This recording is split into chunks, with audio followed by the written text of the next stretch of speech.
Woodward. We are starting off your day with a brand new crew. Meet Broder. I can't control my arms sometimes. My limbs are just kind of flying. Detroit Kool-Aid. Fired up! Y'all got Kool-Aid. I'm fired up! But with the Wake Up Woodward crew, he's actually a part of the family. Flannel Sam. Ask me about my wiener. Okay. Along with JB and KG. Wake Up Woodward gets you all of your Detroit sports talk. Every morning, 8 to 10 a.m. Live on Woodward Sports. A show for Detroit, by Detroit, with people from Detroit. Tell Siri to set an alarm, because it's time to Wake Up Woodward. One. What up, though, people? It is Wake Up Woodward. We appreciate you all for choosing to kick off this day with the WUW Crew. The sun is shining. Woodward Avenue, the historic Woodward Avenue, is active this morning.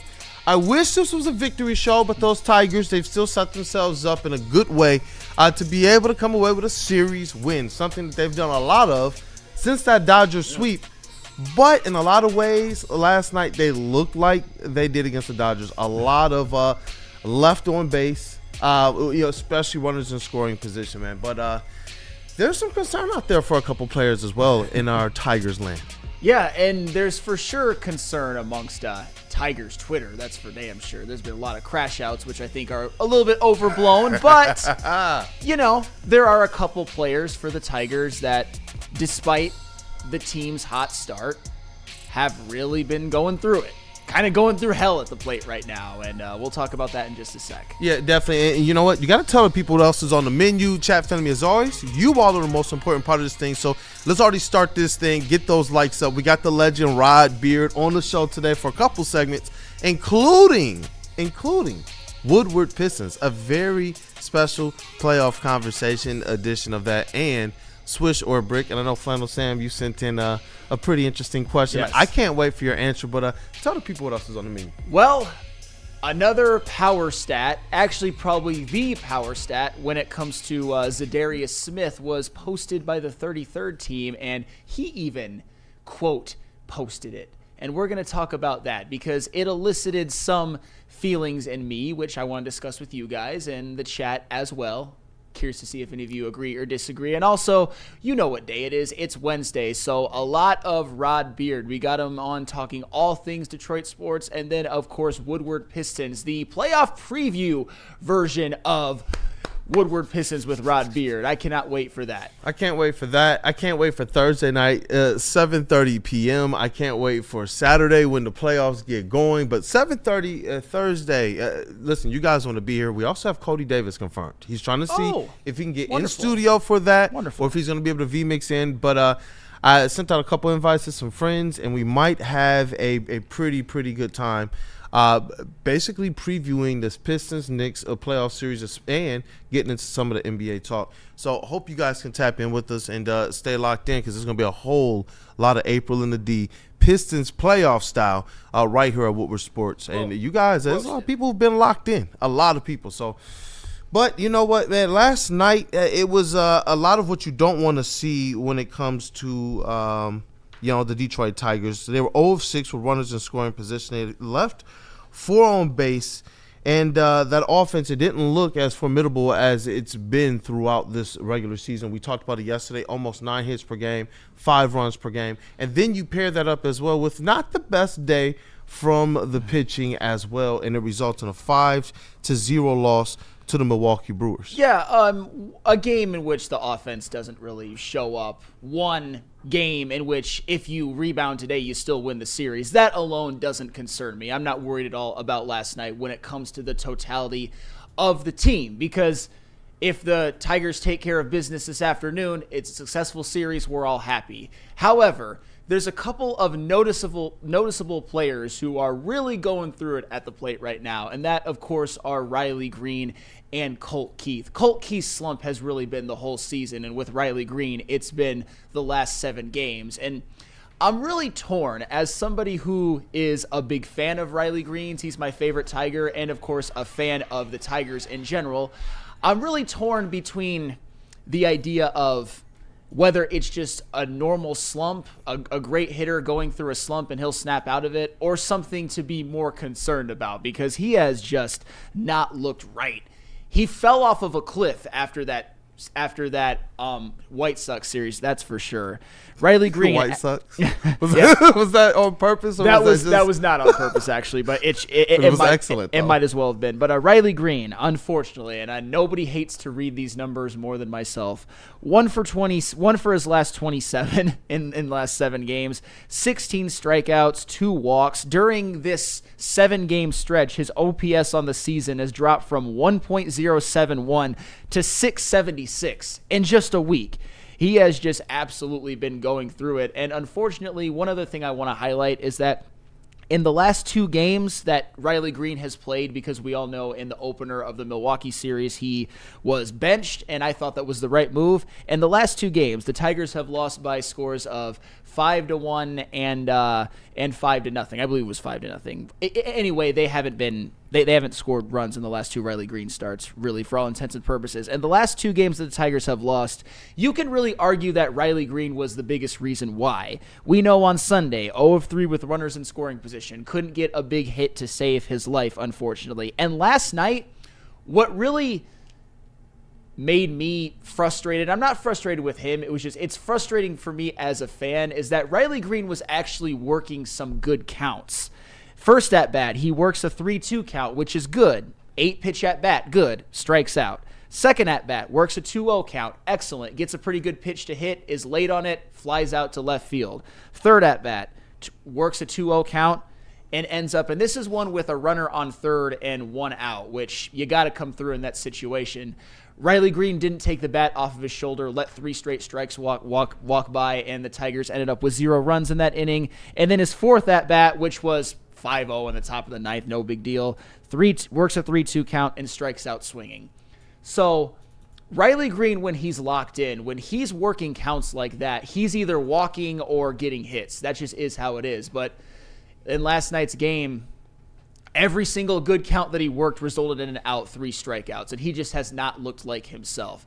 I hope that it's just no big deal, that he's going to snap out of it hopefully today, but 1 of 27 with all of these strikeouts and the fact that he's not walking, it's been a Riley Greene that I haven't seen over the totality of his career. Quite frankly, and I know this is just a slump, it's a Riley Greene that I don't like.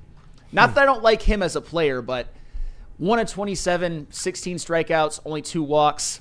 He's not even impacting the game by getting on base. He's just been awful this past week, quite frankly. You're being real as well. This is one of your godsons, and you're being real. I appreciate the passion and the authenticity in which you're talking about Riley Greene right now. And that's what I got to ask, and I want to know, from the cast as well, where's your level of concern with Riley Greene in this slump right now? Because I even if we believe this is something that he'll ultimately be able to bust this slump, right now is definitely not what you want to see. Is especially when you want to see this team have all that it can right now early in the season before some of these other teams maybe start to figure out things, or we know how the bats start to heat up as the season goes on. Sometimes the pitching staffs can settle in.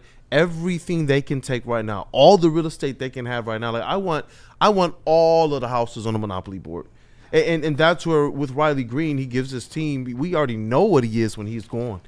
So where's that concern level for you, man, right now on a scale of 1 to 10 for Riley Greene? For Riley Greene, I'd probably say 6.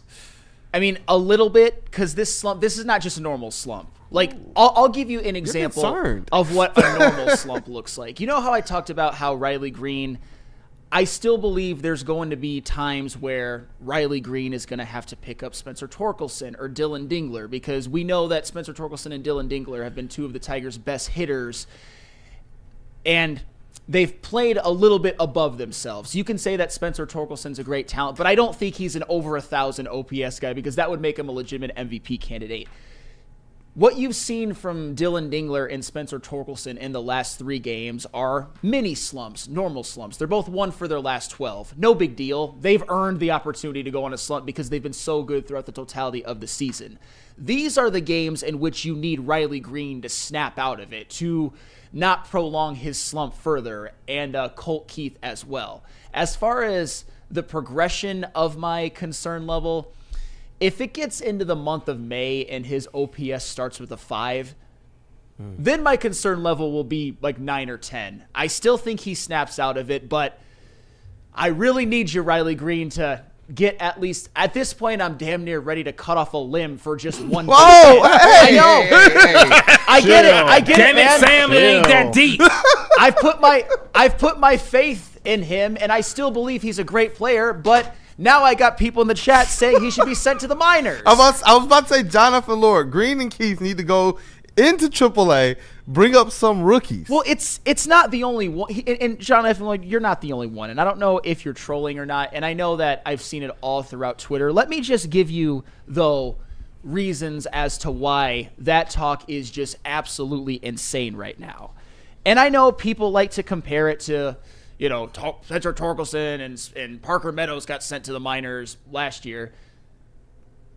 Parker Meadows got until May 6th. And at the time he got sent down, his batting average was .096 and his OPS was .443.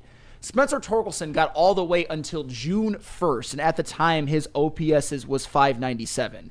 Right now, as we stand, it's April 16th, and Riley Greene's OPS is .676. And that's a bad OPS, don't get me wrong. He's got to be better than that, or quite frankly, the Tigers won't reach their goals. They probably won't make the playoffs. They need him to be better than that. But that's why I say give him at least a month to see if he can snap out of it. Because if you can give Parker Meadows a month, if you can give Parker Meadows of last year a month, if you can give Spencer Torkelson 2 months last year, then you give some grace to last season's All-Star, your first legitimate position player all-star in however many years. Riley Greene will be fine. I mean, both things can be true. I think Riley Greene will be fine, but I also think that he's really down bad right now and not just in a normal slump. He is just not looking right. No, he's not looking right at all. But you know what? There are some people who are confident that he will bust out of that slump as early as today as well. But I got to go over to the Voice of Reason, and then KG get ready as well. But I got to go to the Voice of Reason. I was going to go to KG, but then we got Flannel Sam talking about cutting off limbs now. So we got to bring in WUW Sports MVP, JBSmooovv in the TD booth. What up, though, Voice of Reason?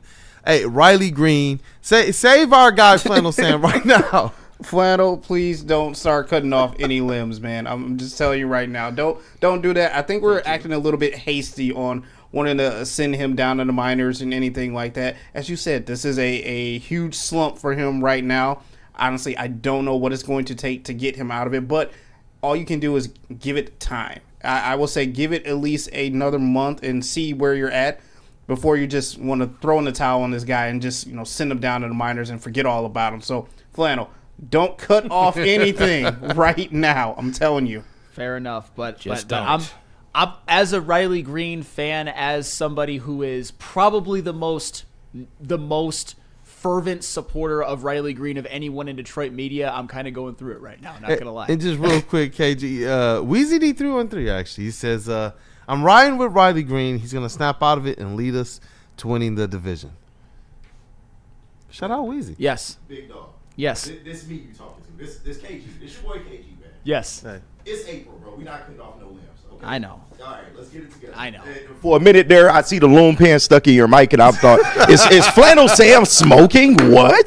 Nah, shout out Spitty. We all know that's his. But nah, I'm not worried at all, man. And I do understand it because it's a little uncharacteristic for Riley Greene to go out there and strike out as much as he has. I think that's the biggest thing here, and I brought it up the other day. He's striking out at a rate that I haven't seen him strike out at, throughout his MLB career, and I could be wrong on that, but it just appears like, I don't know, he seems to be pressing, and you can tell like this is something that's mentally getting on his nerves as well, and he's going out there and he's trying to make stuff happen. He got the day off yesterday, went 0 for 4 in this one, and you can tell it's weighing on him, man. But you're not sending your all-star outfielder to the minors so we can get that talk out of the way.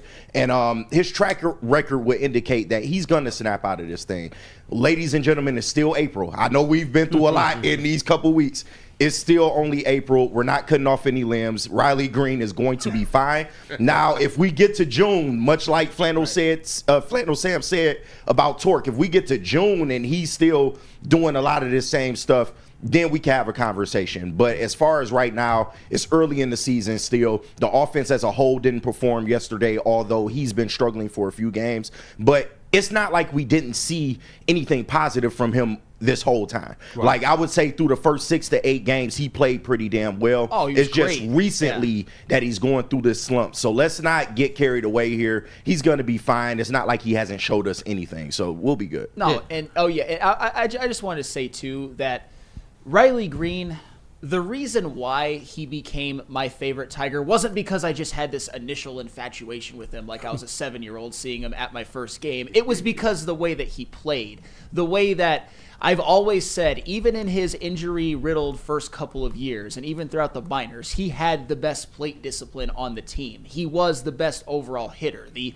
OPS numbers really bear that out in terms of I know Kerry Carpenter's was better last year, but only played 85 games or so. Riley Greene is the man. Riley Greene is El Capitano. It's just the reason why it's been frustrating for me is because the walk rate is so low. That's what made me like him so much at first, is that he's not even having 0 for 3s with a walk, just bad at bats. And I would really like for that to change because, like I said, the Tigers aren't doing a damn thing, in my opinion, unless Riley Greene is not a big part of it, especially with all of the injuries and with whatever holes you perceive in this lineup. And in the case of guys like Baez and Sweeney, they actually are probably holes and going to continue to be holes. We need Riley Greene to be better. I think he is going to be better, but it does make my antennas go up a little bit when in year 4 I'm seeing things from Riley Greene, negative things that I've just never seen before.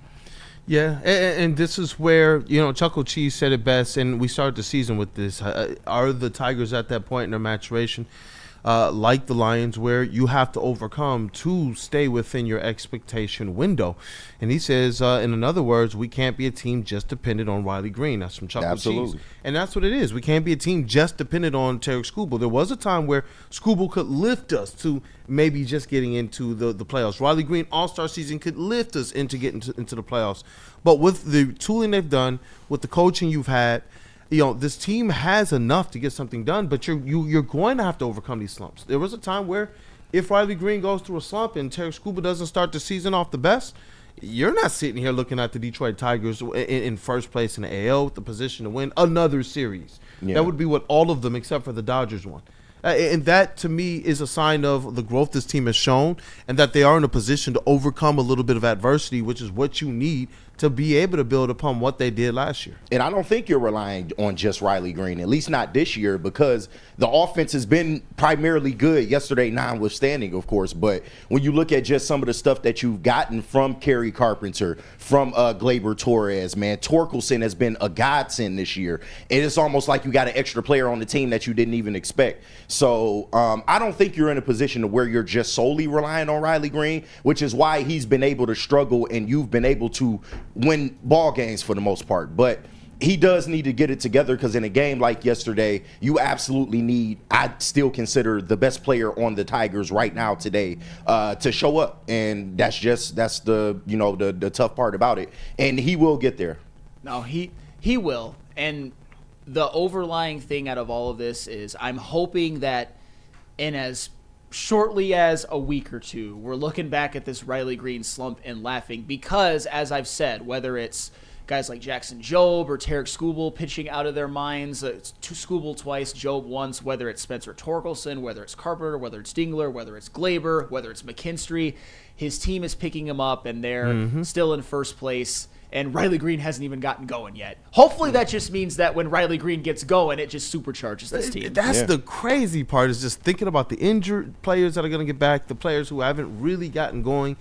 This Detroit Tigers ceiling is something that's going to be fun to watch this season. Before we get to the next segment, just Kavassier Chase, just you're generally pretty measured or sometimes pretty passionate, but with these Tigers, still doing pretty good. Where you at with your confidence level? Riley Greene going through the slump right now on a 1 to 10. I mean, confidence in him, I'll say like a 6.5. You know, I think I think he'll get there. You know, I think we're seeing not like, I don't want to say like a regression to the mean, but I think he's kind of somewhere in between where, you know, where he is now and maybe like the height of where he was last year. You know, is he still an all-star? I believe so, but I mean, I think he's maybe like in the top 5-ish area of left fielders, maybe not necessarily like, you know, the top 2 or top 3 that we're kind of expecting him to be. I mean, no, I'm not mad. I'm not mad. Hang on all. to that arm, Flannel. No. Just hang on, man. Just hang on. Guys, he's on a 1 for 27 slump. I'm not gonna defend him to my death. All I will say is that I think he's worth defending. I think Riley Greene It's April. can have at least the same OPS this season as he did last year, which is 827, which is damn good. All I was saying is if we thought he was an A-, like maybe he's just like a B. Like, you know, like instead of a 91%, he's an 87% on the quiz, you know, that you just took. Which I is still like, still a good think grade. he's 91, but we'll see. Time will tell. Time will tell. And shout out to Neil checking in from Shout Trade. out to Right, Neil. I seen him in the chat as Planet well Fitness. too. Shout out to Planet Fitness. Shout out to everyone sending in super chats as well too. Dante151 Shout sent out. in $9.99. He said, for everyone who wants to send Greene down, as George Carlin once said, are you effing stupid? Yeah, Greene just needs some time to adjust to what pitches are thrown to him while I don't know what that the bottom said, but yeah, that's a good point. We'll say while though. in the batter's box. But Yeah. that is a good point. We always talk about the adjustments you have to make when you have arrived, and this guy is an all-star. These pitchers are going to attack you a little bit differently. They're going to take you even more serious than before, and that's where I like that one from Dante 151. Thank you guys for the super chats as well. Yeah, I mean, honestly, and maybe this is where on-brand Flannel, who gets a little tinfoil hat, is about to speak up. But tell me if I'm wrong. There's a lot of, and for the record, congratulations to him and congratulations to you guys for feeling some sort of vindication at the beginning of this year. There's a lot of torque bros with a lot of scar tissue that will probably still never get over the fact that he was sent to the minors last year. That almost, I think, see a little bit of sick satisfaction in being like, you see, your boy Riley's going through it too, even though it's not even close to the same thing yet. Because Torkelson was bad. He's been bad the majority of his career. Still, for the record. And the season he got sent to the minors, he was bad for 2 whole months. Riley Greene's been bad for a week. Yeah, He's been horrific for a week, but he was great the first 9 games. And with Torque, it was all around. It was offense and defense. At least with Riley Greene, you know you can pretty much count on day in and day out him being a good defender and him playing good in the field. So, but yeah, Torque was a whole different situation. I wouldn't compare those two. And I see we have one more super chat if you want to clean that up as well before we get to this next segment. definitely shout out to Byrne for sending in $5 as well too. He said it was such a weird game that they were contacting the ball well, but it was like all the good luck flipped on them. Oh well, rubber match today, take the win. You can still win the series. That's the most important thing. Yeah, Just one game. Yeah, I guess before we get on, what's that quick prediction? You got them closing this thing out. The offense getting back on track, getting back to that 5 runs, getting those high hits. You know what?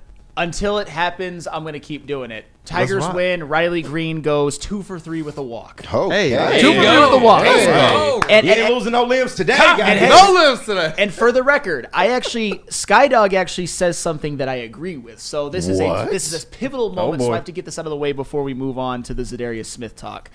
No, the reason for Torque going down and Riley not is because Torque had Rob Deere type stats the year before. I keep telling you guys that Spencer Torkelson, even though we all meet right his 30 home run season, he had a 758 OPS. Riley Greene's season last year was objectively much, much better than Spencer Torkelson's the year before when it comes to OPS, on base percentage, just impact on winning, high leverage situations.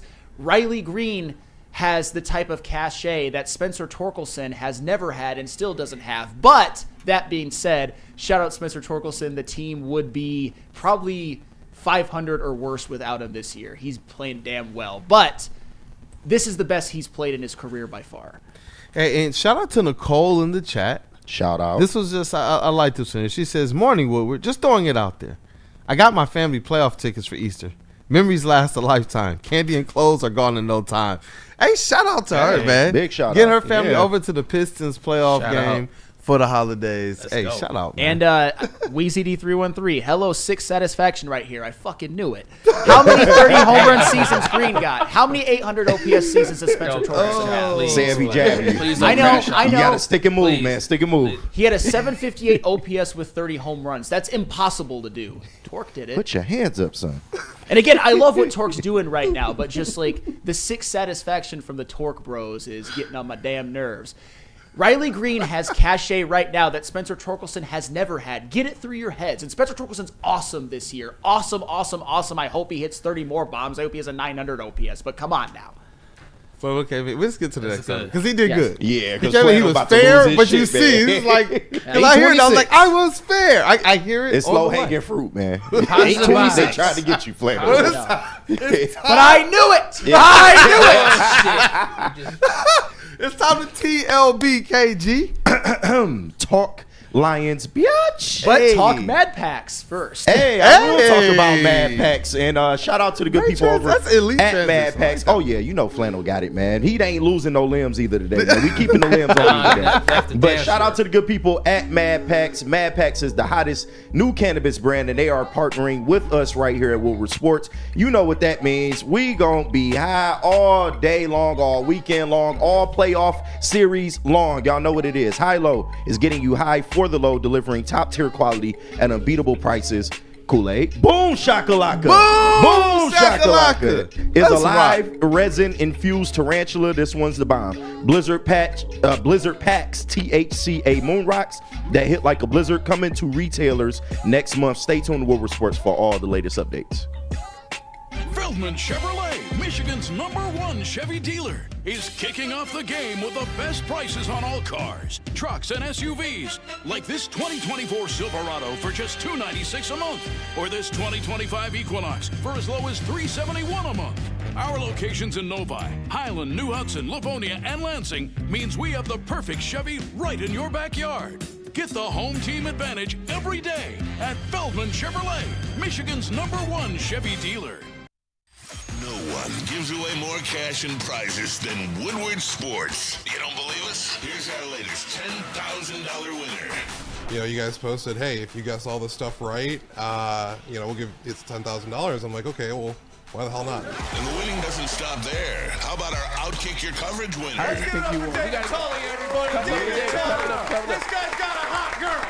Bigger prizes, bigger giveaways, cash, merch, tickets, and more. All from the biggest sports network in Detroit.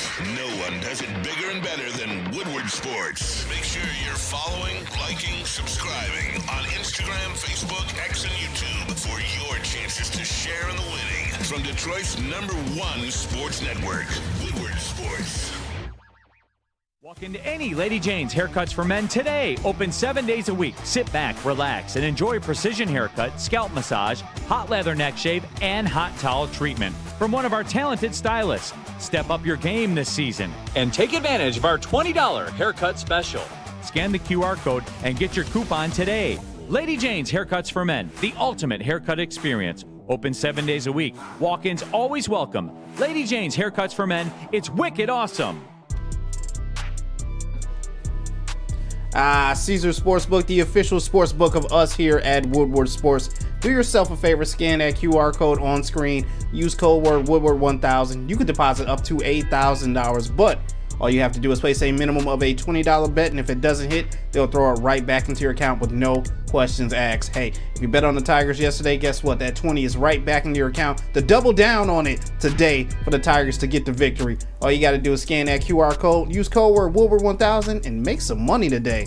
Make some money. Might do that. Hey, and you know what? Maybe those Pistons will help some people make some money as well. And I wonder, I know that there might be some sports books that have the odds out there. I wonder if they do, but man, Za'Darius Smith to the Lions, that would definitely be money to me, and especially when you see just how productive he was last season, especially for the Lions. I sometimes I feel like in the conversations, and I've seen it. I've seen all of the chats. We're all in the comments on YouTube, the social media, and there's some people out there who really believe that Za'Darius Smith is a nothing burger or a meh. And Which I is crazy. just don't understand. It's like for large parts, especially when they got a little bit more banged up towards the end of the season, was really dragging this defensive line. And what we've all wanted to see, and it's been a consistent drama, consistent beat, is Za'Darius Smith with a more healthy defensive line, especially how good he's been. But do we know just how good he's been, Flannel? Well, I think I do. and Wheezy, let's bring back Michael Brockers if we're bringing back Za'Darius. Well, the funny thing, Here you go. Come on. The funny thing, Wheezy, the funny thing, Wheezy, though, is And I we like got Michael Brockers. He supports Woodward. we got numbers to actually back up what we have to say. I mean, you've got theories and whatnot. You can, slobber over your Marcus Davenport shrine or whatever. But anywho, let's get off of that. Za'Darius Smith actually quote tweeted something from the 33rd team, which really highlights how productive that Za'Darius Smith has been over the past 3 seasons. Highest percentage of pass rush snaps with a pressure over the last 3 seasons. You've got Micah Parsons at 19.6%, I believe. Yep, Nick Bosa, I can read them all for you if you need me to. 17.9. Go ahead, JB. You got Myles Garrett coming in third at 17.6%. Trey Hendrickson fourth, 17.4. Za'Darius Smith, 16.1. And then Josh Hines Allen at 15.9%. So you mean to tell me over the past 3 seasons, Za'Darius Smith, the only people who have a higher pressure percentage than him are Micah Parsons, Defensive Player of the Year caliber player, Nick Bosa, a Defensive Player of the Year, Myles Garrett, a Defensive Player of the Year. Played next to him. Yep, absolutely. And Trey Hendrickson, who has had 17-plus sacks the last 2 seasons, including leading the whole bleeping NFL last year with 17.5. Za'Darius Smith is in some damn good company. And if you want just a little bit more context on those numbers, last season in Detroit, that half season in which he didn't necessarily play with the best help, and that's putting it nicely, 16.6 pressure rate, which was actually higher than what it's been over the totality of the last 3 years. And Za'Darius Smith, I think one of the things that we were all looking forward to, and I don't want to belabor the point, but I want to bring it up just to highlight this, is what is the man going to do next to Hutch? Because in the last 3 seasons in which he has been, by these metrics, the most effective bookend edge rusher in the whole league, he has had 1 full season opposite Danielle Hunter and then a season and a half opposite Myles Garrett. What can he do with Aiden Hutchinson? I think, and it also, what this also highlights to me as well is that I think this idea that Marcus Davenport, Za'Darius Smith is somebody who has to sign for the cheap if he wants to win. All Za'Darius Smith has to do is just show teams these numbers, and which further highlights, and I will say it again until he either gets brought back or it's proven that the Lions never needed him anyway. They should have never let Za'Darius Smith go. I don't care about the signing bonus. I don't care about the dead cap. Za'Darius Smith, a 16.1 pressure rate opposite Aiden Hutchinson. That could help you the Lions win a Super Bowl this year. Big Z has been the man. Yeah. And there's another number there as well. When you look back at his last 3 seasons, what's one of the best things, especially given this defense? What's the best availability. Yeah. He's been on the field. And that to me is honestly one of the things that makes this just a little bit more of a head scratcher.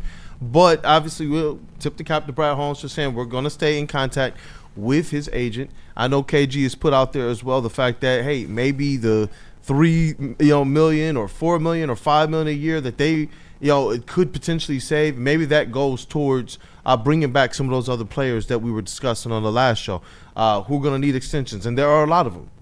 J-Mo right now making a lot of noise, but you're talking about that safety tandem back there that made a big difference for this defense. When the defensive line was hobbled, it was effectively them, hobbled linebackers at some point in time, and then Za'Darius Smith.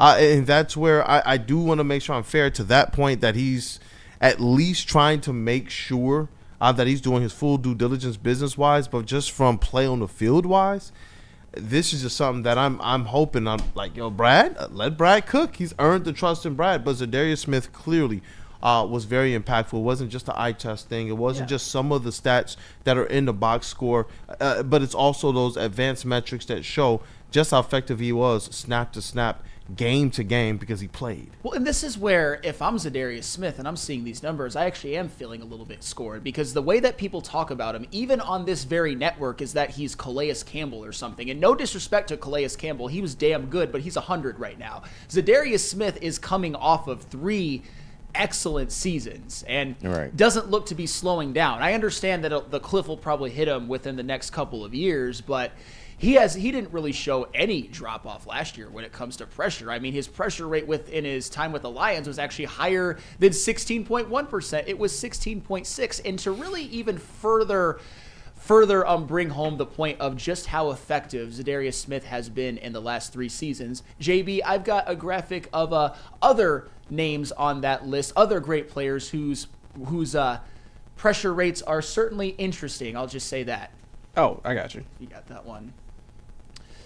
Aiden Hutchinson, 14.3% over the last 3 seasons. This is percentage of pass rush snaps with the pressure last 3 seasons. Aiden Hutchinson, 14.3%. Khalil Mack, 13.8%. Max Crosby, 12.9%. Daniil Hunter, 12.8%. And TJ Watt, 12%. Why do I bring this up?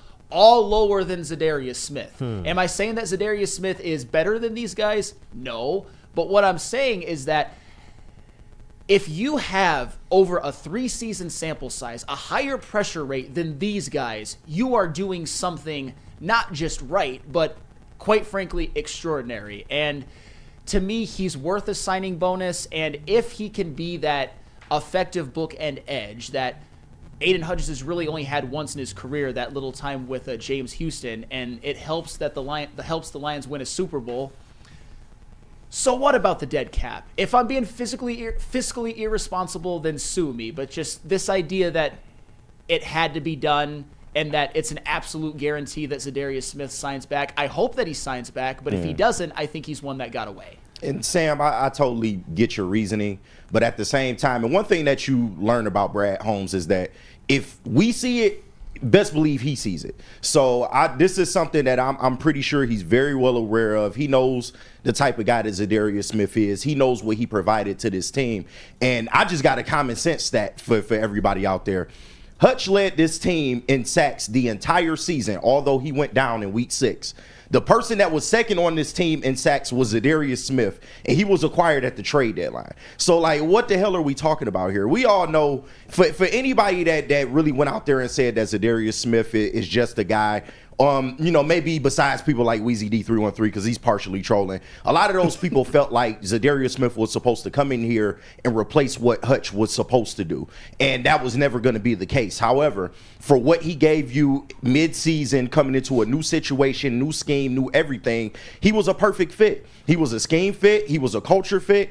And he went out there and he gave you about as much as he can give you, being the number one in terms of edges for this team, being the focal point for most offensive lines, coming into football games. So Sam, I understand it, but $16 million over 2 years is nothing to sneeze at. That's a lot of money that you are saving, and that's a lot of money that can go elsewhere. If they are able to get a deal done with Za'Darius Smith, then it doesn't look as bad. And I definitely get where you're coming from. But I would just say be patient, because he does appear like he's still interested in Detroit. I think Detroit is still interested in him. And maybe this is just we just got to bide our time until the deal is actually officiated. Well, I want to be very clear. If the Lions are able to re-sign him back, I'll shut the F up forever, and it will be nothing bad. Nothing bad. I will just all hail and all praise Brad Holmes. But and I was listening to the heavyweights last night, and shout out to them, respect the hell out of what they do. But I heard Easy, and I agree with them more than I don't, but say something along the lines of, I just don't get why people were so upset about Davenport, especially if Za'Darius Smith is there. You could have Za'Darius Smith and Davenport as like a tandem bookend to Hutch. Well, the problem is Za'Darius Smith is not here. That's my issue. And to give an even further encapsulation of how much better Za'Darius Smith is than who the Lions would be running opposite edge right now, I've got one more of my famous Twitter graphics to put up there. And this goes to pressure rate and availability. Last 3 seasons, Za'Darius Smith, 49 games played, which is remarkable, 16.1 pressure percentage. Remarkable numbers, just Remarkable numbers. Those numbers in a vacuum are actually Hall of Fame numbers if you take out everything else. Marcus Davenport, 21 games played, 11.4 pressure percentage. And let me give this one caveat to the Wheezies and to the Davin Bros out there. If Marcus Davenport somehow is able to play at least 14 or so games and has an 11.4 pressure percentage, that's a success. It's not as good as what I think Za'Darius Smith is able to bring you, but 11.4 is not a bad pressure percentage by any means. It's just not as good as Za'Darius, and when it comes to his availability, they're not even in the same stratosphere. Al-Qadin Muhammad, 25 games played, 9.3 pressure percentage. And the notable thing about Al-Qadin Muhammad is in 2023, he was a practice squad player, and then he got suspended. So it was probably a miracle he was even in the NFL to begin with at any time in 2024. It was necessitated by the injuries, and he played well, but I don't want too big of a workload on him. And Josh Paschal, 36 games played. He's had a lot of nagging injuries and a piddly 7.4 pressure percentage. I want the guy at the top. I don't want to necessarily have to rely on all of these guys to be the bookend. Could they all do it in tandem and the Lions still be good? Sure. It's just, I think Za'Darius is a Super Bowl type guy. I'm not necessarily sure if any of these ones are. The only one who I could say maybe is if you somehow get a healthy Marcus Davenport. Goodness gracious. And that's thorough there. And it shows just how well Za'Darius Smith fit in with this team, too. You talk about a player that seemed to be energized and motivated to play here with these Detroit Lions with Dan Campbell. And he talked about it as well. Dan Campbell being a former player and understanding effectively what's needed for these players, especially when they first traded for him and it was supposed to be his bye week. He wanted to go out there and still play some more. We talk about that availability. But Dan Campbell decided, you know what, we'll give you that bye week and give you the opportunity to go down to and take care of, at that time, there was some natural disasters that had offset some of his housing, and he hadn't even been able to go down and check on it. So he got that opportunity. And just hearing all of the different stories like that, to his reception in Detroit, to seeing how the fans are still clamoring for him, especially when he's out, to seeing how he's even dating somebody who is literally a part of Detroit fabric and culture, and then seeing exactly what he did for us in a big place. It's not as if he was there with the full line and you don't really know how to gauge who Za'Darius Smith is going to be for your Lions team going forward. But we already know when this team was thrown into some less than spots, Za'Darius Smith stepped up. And that, to me, it means a whole lot. He didn't just step up. He played very well. And then when you talk about putting that with a more healthy line, that's where, if Brad Holmes is going to sign up, maybe they're just waiting to get a little bit closer to, the season. Maybe in his age, I know that sometimes this happens. They'll sign a little bit later and skip some of these other camps just to make sure that their body's as fresh as possible. So who knows what Brad is going to do? We do know that he is keeping his eye on Za'Darius Smith, though. I hope bring him back. Bring him home. just bring him back. And I'm not saying that. I'm sure that Brad Holmes knows those numbers, but how can you not look at him being in that kind of company over a 3-season sample size in terms of his pressure rate and not say this is the man for the job opposite Hutch? He's just, when it comes to pressure rates, as good of a bookend as you could get in the National Football League. And that's why I see Phil here. He says, if we use stats for all opinions, the team would be terrible. And that's why I'm glad that we also talked about the fact that from a culture standpoint, he gets it. From identifying with what the city is, the grittiness that Dan Campbell said this whole team will be, he did that. He talks the talk. He wears the clothes. He looks like freaking Rasheed Wallace here in the Pistons time. And then when you look at how he just meshed with this team overall, when you talk about stepping up in a place of adversity, like that, to me, that's showing a whole lot more. The stats, to me, in that place of adversity, I think that you weight them even better, period. Because wouldn't you expect better if Aiden Hutchinson was garnering more attention? But no, it was Za'Darius Smith, the person that was garnering attention, because those guys were out. They were injured, and he was still getting home. He was still pressuring the quarterback. And other people who every now and then would lunch and pick up a sack, we see based on these pressure rates, it was probably because Za'Darius Smith was chasing the quarterback that way. And it's safe to say you wouldn't win the NFC without him too, because he won you that game on Thanksgiving. Let's not forget that. Yeah. I will continue to stand on that to this day. And without that game, you do not win the NFC North. Coming toward the end of the year. So it sent Matt Eberflus into a panic. Yeah, no, absolutely. Go ahead, Willie. Go ahead, Willie. Pay the man. Just give him back. Pay the man. God damn, what's all the wait Willie for, been man? saying that shit in the booth for the whole segment. He's been writing it on the board and everything. Pay this man. Pay the man. Where's your board at, man? He couldn't hold it anymore. Pay him. Pay the man. Pay Pay the Z, man. Pay the Z. Write it out for him. Spell it out for him, man. For the slow motherfuckers in the back. Nah, man, and for the record, Phil, Pay the Z. Pay the fucking Z. Come on, Lions. And Phil, I see the whole if we use stats for all opinions, the team would be terrible. You know what I like better? You know what I like better than stats? Phil's hunches, Phil's feelings. Oh, that's how you get a winning team, by what Phil thinks and feels. Oh shit. And if we used bitch assness for a gauge, you would be number one. What? Bitch ass. We made it to 8:46 for the second and that's one. all right.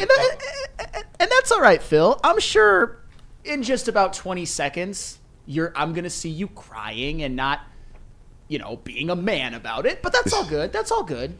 That's all good, man.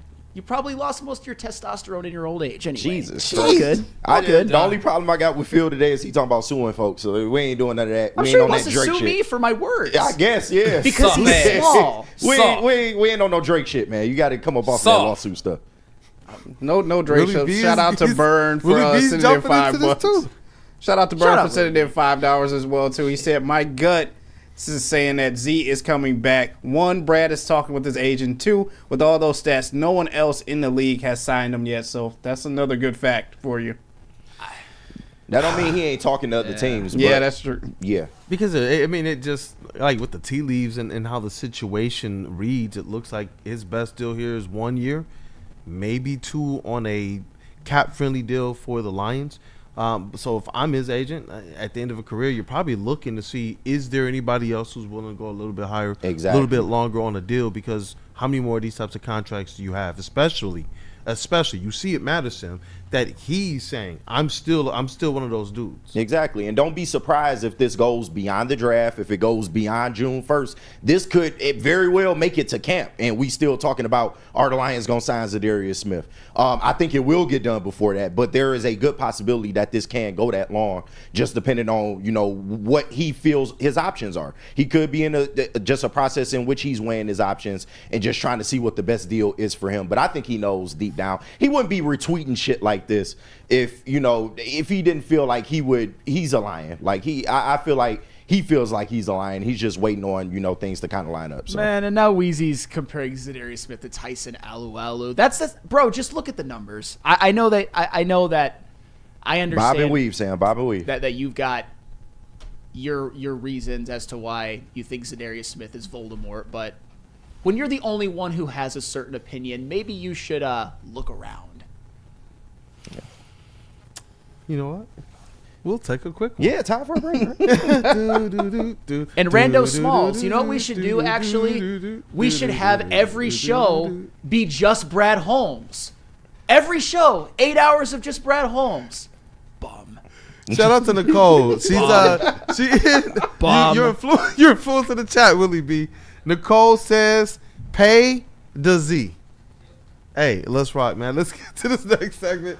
Shout out to Flannel Sam. He is absolutely on one already. You fired up today, huh? No, right. I mean, we just like, people are up to their usual tricks. I mean, it is what it is. I believe, man. But you know what? We've got Rod Beard, somebody who's always only up to good tricks.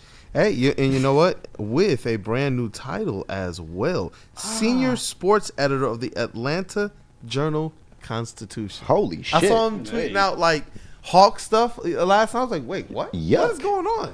Should I call him Esquire too on top of that? That's a hell of a title. You might as well just drop the Esquire. I don't know if he'll have sticky notes in this office. Yeah, oh no, he can't.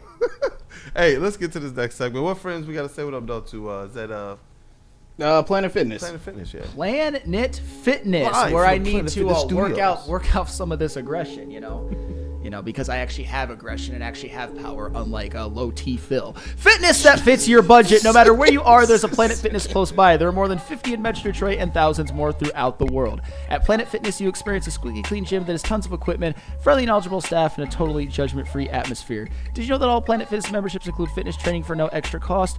Want all the perks? Upgrade to the PF Black Card and enjoy use of amenities such as unlimited use of the Black Card Spa featuring hydro massage chairs, and total body enhancement and more, along with access to over 2,500 locations worldwide and unlimited guest privileges. For more information or to join today, visit your local Planet Fitness or planetfitness.com.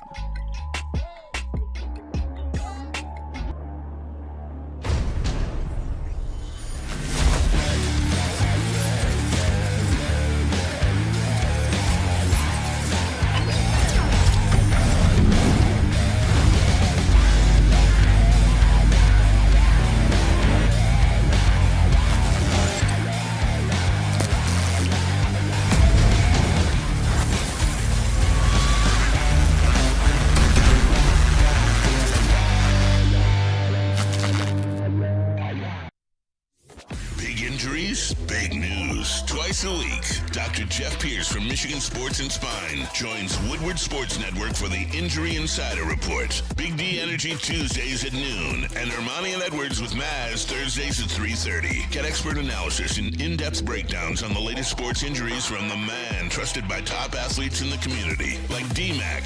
Whether it's the Lions, Pistons, Tigers, or Red Wings, Dr. Pierce talks us through it all. Don't miss the Injury Insider Report with Dr. Jeff Pierce, your go-to source for understanding the impact of injuries on the games and players we love. Only on Woodward Sports Network. Scan the QR code on the screen or go to MichiganSportsandSpine.com to see if Dr. Jeff Pierce can help you. Walk into any Lady Jane's Haircuts for Men today. Open 7 days a week. Sit back, relax, and enjoy precision haircut, scalp massage, hot leather neck shave, and hot towel treatment from one of our talented stylists. Step up your game this season and take advantage of our $20 haircut special. Scan the QR code and get your coupon today. Lady Jane's Haircuts for Men, the ultimate haircut experience. Open 7 days a week. Walk-ins always welcome. Lady Jane's Haircuts for Men, it's wicked awesome. Head to WoodwardSports.com and click on Shop. Get the latest in Detroit sports apparel and exclusive Woodward Sports gear. WoodwardSports.com can get the whole team outfitted. Love the Pistons, Red Wings, and Tigers? We got something for you, too. Shop online at WoodwardSports.com. Woodward Avenue, the first paved road in America. Woodward Sports, the first sports network born in Detroit and made for Detroit. Hey, head over to WoodwardSports.com and click on that shop tab for some merch. We got new designs dropping every single week for you, but you know I got to tell you about the ones we got up on screen. You got the LFG Red Wings t-shirts, hoodies available for you right now, as well as the Woodward Tigers that you could be decking out Comerica Park or wherever you're watching the Tigers at as well, too. They need to get it done today, and they need your support as well, too. So go over to WoodwardSports.com, click on that shop tab, and get swagged out. Get swagged out, and you guys already know with the super chats, we hit that first goal. You guys are going home with some merch.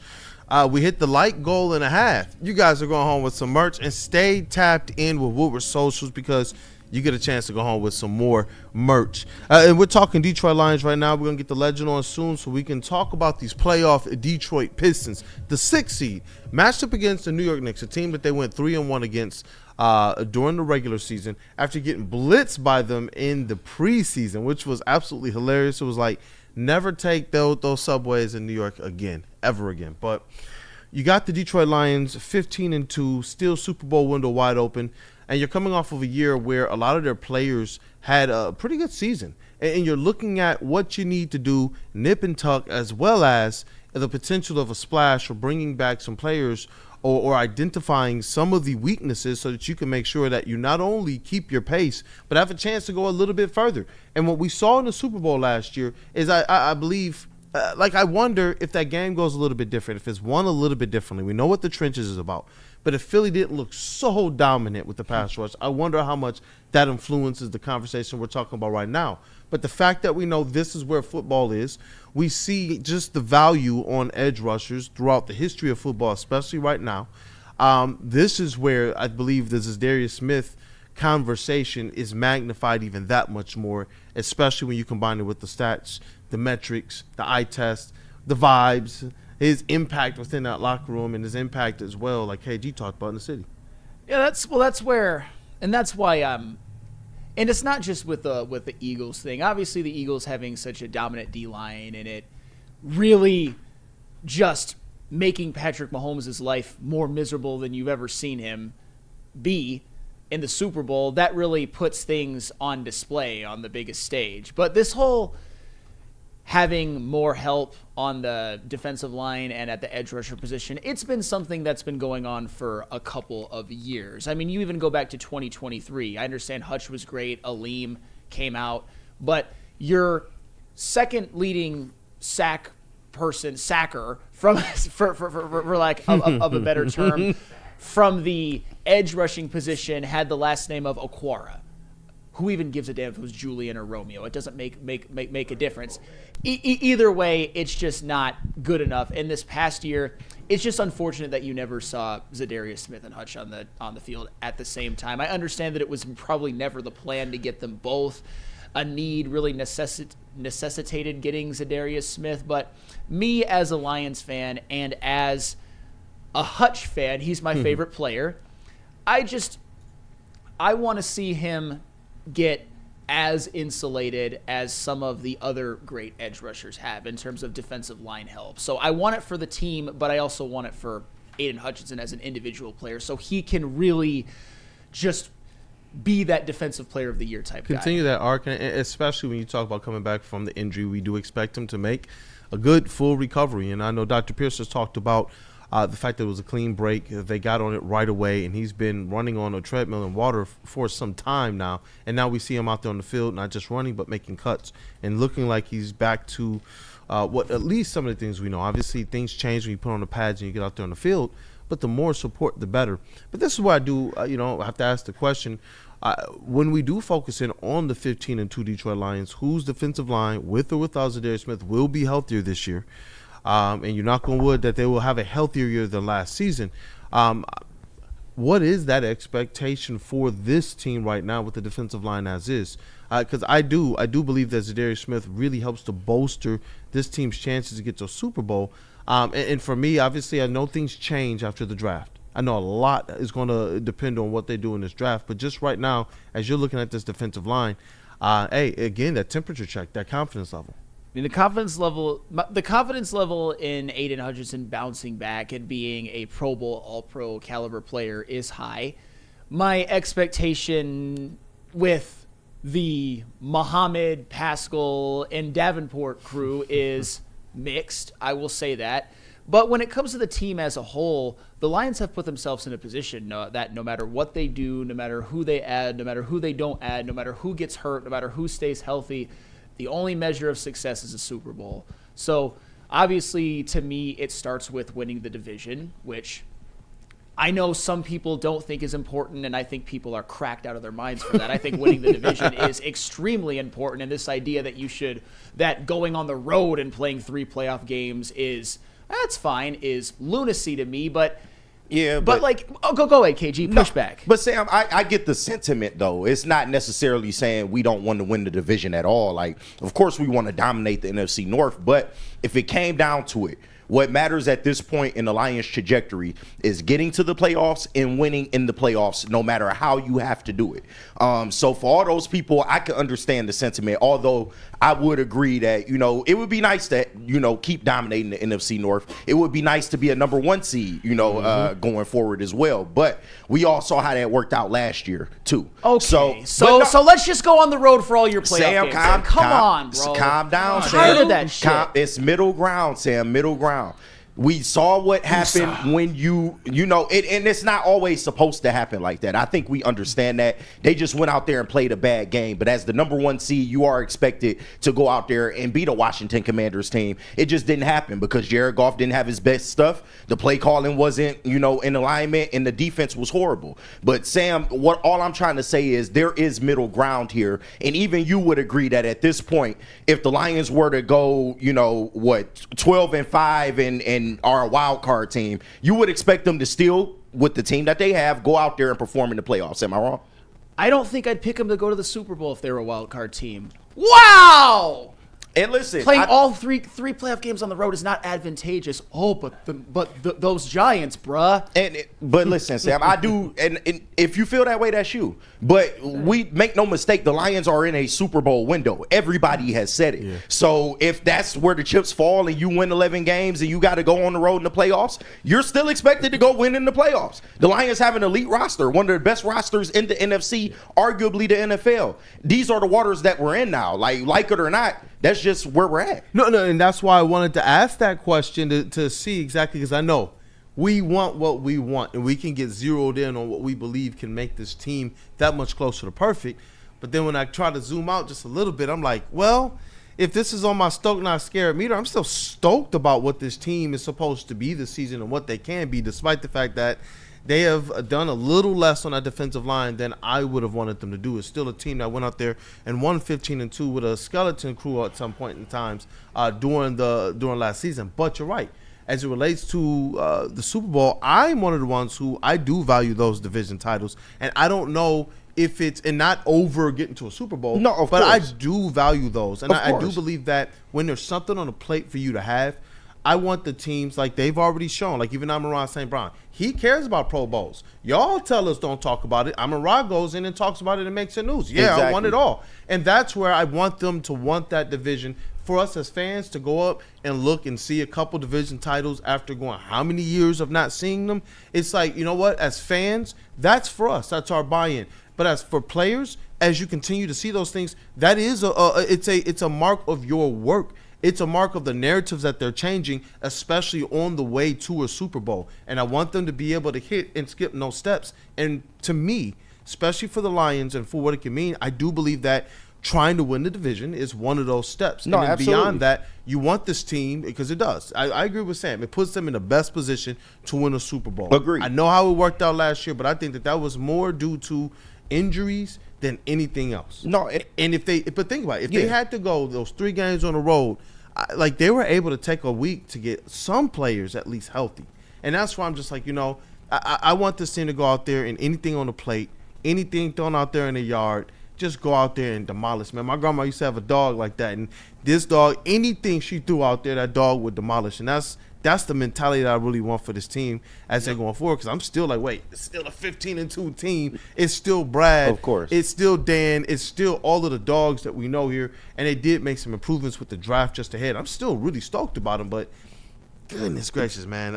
I'm really hoping they can do something to bolster that Super Bowl window, but I still think the division is there as currently assembled. No, agreed. And best believe this team is going to get everything that they deserve and everything that they work for. Even think about last year. A lot of people thought that we would regress because of the schedule and, the teams got better and in the NFC around us. There's no way that the Lions can go out there. They're going to win 12 games, maybe even less. What they do, they went out there and won a franchise record 15 fucking games and was the number 1 seed. Now, in a year that, the rest of the NFC North won double-digit games and you kind of had to fight for it the rest of the year, literally, that was kind of unexpected. But a lot of people thought that this Lions team would regress, and that just didn't happen. They've only gotten better. And literally, the only reason that they didn't go far in the playoffs was because of one bad game. So I'm not ruling out the possibility that they want to go out there and win divisions. They want to go out there and challenge for that number 1 seed. That's just common sense. And, of course, being a Lions fan, I value division titles. We haven't fucking had any. But at this point, we got bigger fish to fry. And that's the only, case that I'm trying to make. Yes, that would be nice. But if it comes down to it, you got to get in by any means necessary, and that's the waters that we're in now. And not just injuries, but golf. I thought that they had an opportunity to overcome the injuries if golf had a better day as well. Exactly. Before we got the legend, what up, though, bro? It's nuance, but my counter nuance is it's not about banners. It's not about prestige of division titles. It's about pathways to the Super Bowl. Pow! That's always my thing. There's nothing wrong with winning 2 games at home and getting to the Super Bowl and winning it. I just don't understand this idea of anytime, anyone, anywhere. It's like, oh no. We I'm not saying that you can't make it that way. I'm just saying that history shows that winning the division, playing the majority of your playoff games at home is the more advantageous route. Ask the Patriots, ask even the Chiefs. I know that one year, everybody hangs on to that one year. They had to go on the road twice. Your argument is dead. How did they win the other 2 Super Bowls? How did they get to the other 3? Yeah. The other 3 at the time. Every single playoff game at home. Understandable.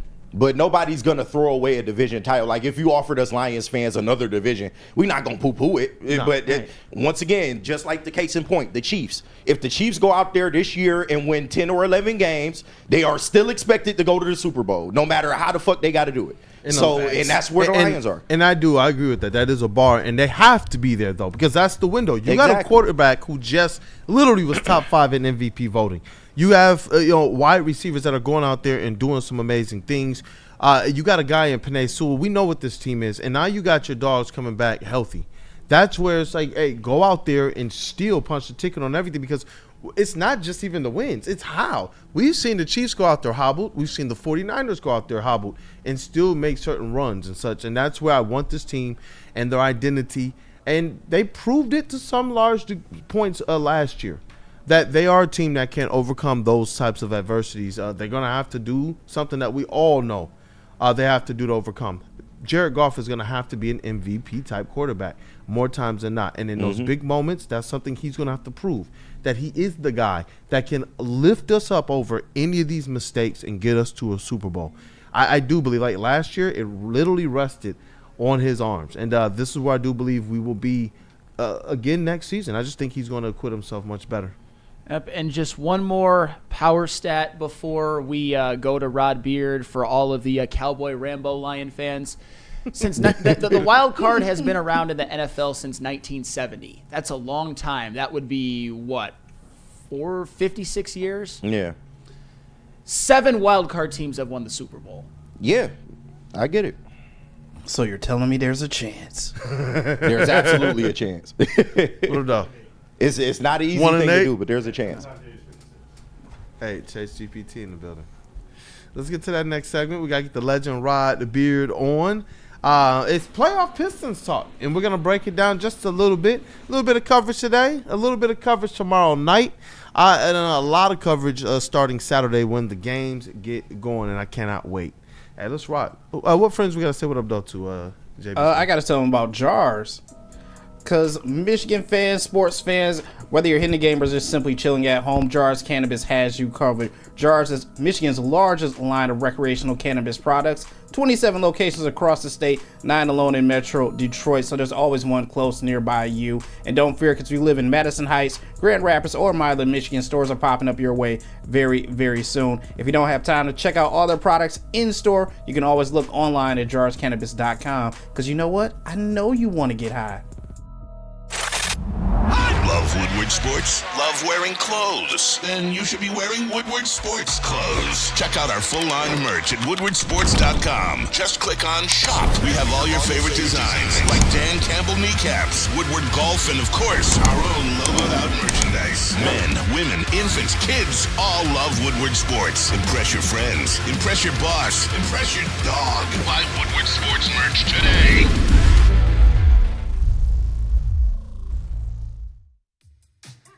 How do people feel about getting a Planet Fitness membership for $15 a month?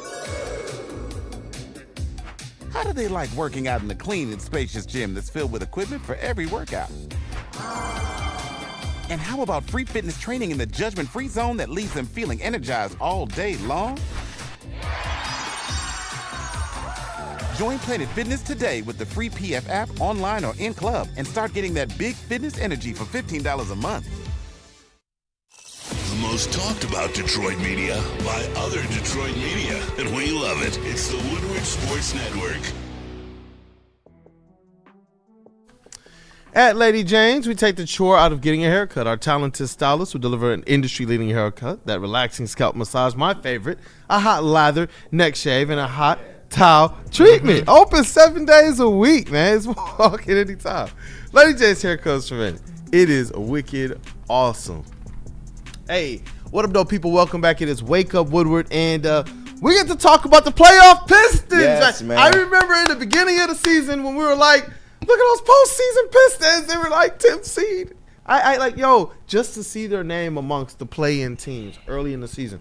And this team since then said, we're not satisfied. We want more. They find themselves in a favorable matchup against the New York Knicks. And we got our guy, Rod Beard. Hold on. Let me make sure I do this right now. Senior sports editor at the Atlanta Journal-Constitution. Still a legend, though. Rod Beard with those Detroit roots. Let's get that drum roll going. Hey, yo! Shout out and welcome to the legend, Rod Beard. What up, though, brother? Hey, I like the scenery. My boy outside. That's how you know he getting money now. I bet the cell phone's popping like a motherfucker. He ain't in that room anymore. He is delivered. We outside. We outside, everybody. Collard greens and cornbread for breakfast. Good morning. Good morning. Oh, man. Yeah, it's good to be outside. It is good to be outside. The weather's a little bit different today. Hey, Rod, we get to talk about Detroit playoff Pistons, man. And I know you're down already covering another team that is actually in the postseason. Shout out to those Atlanta Hawks. But Are they, though? Did they show up yet? I don't know. But the Pistons, though. And this is why I want you to take it away with Rod's thoughts, man, just to kind of just give your quick thoughts on Pistons, the preview, the Knicks, and then we do have a special Swisher break for you today. All right, gentlemen. First of all, let me start with when KG is the voice of reason, we're doing something right. Where are we in the multiverse when KG is the voice of reason? Like, okay, you can. There's a middle ground. When he said that's a middle ground, I almost flipped out. Like, is this KG really? I don't even have any post-it notes for him today. He's the rational one in the room now. I don't know what's going on. He's getting his headphones set right now with KG. He said, man, you know it's something when KG is the voice of reason. Get right. Man. I'm always the voice of reason. Get plugged in.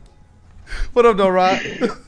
No, man, it is appreciate what you have, Pistons fans, because in Atlanta, it's a little bit different in terms of the Hawks. That I was at the last game against the Magic, the last regular season game, and there is apathy. There is, even when the Pistons were bad last year and the last few years, this Hawks thing is a little bit different. So appreciate that, and congratulations, Pistons fans, on having a playoff team that is probably going to beat the Knicks. At least that's been some of the conversation around that.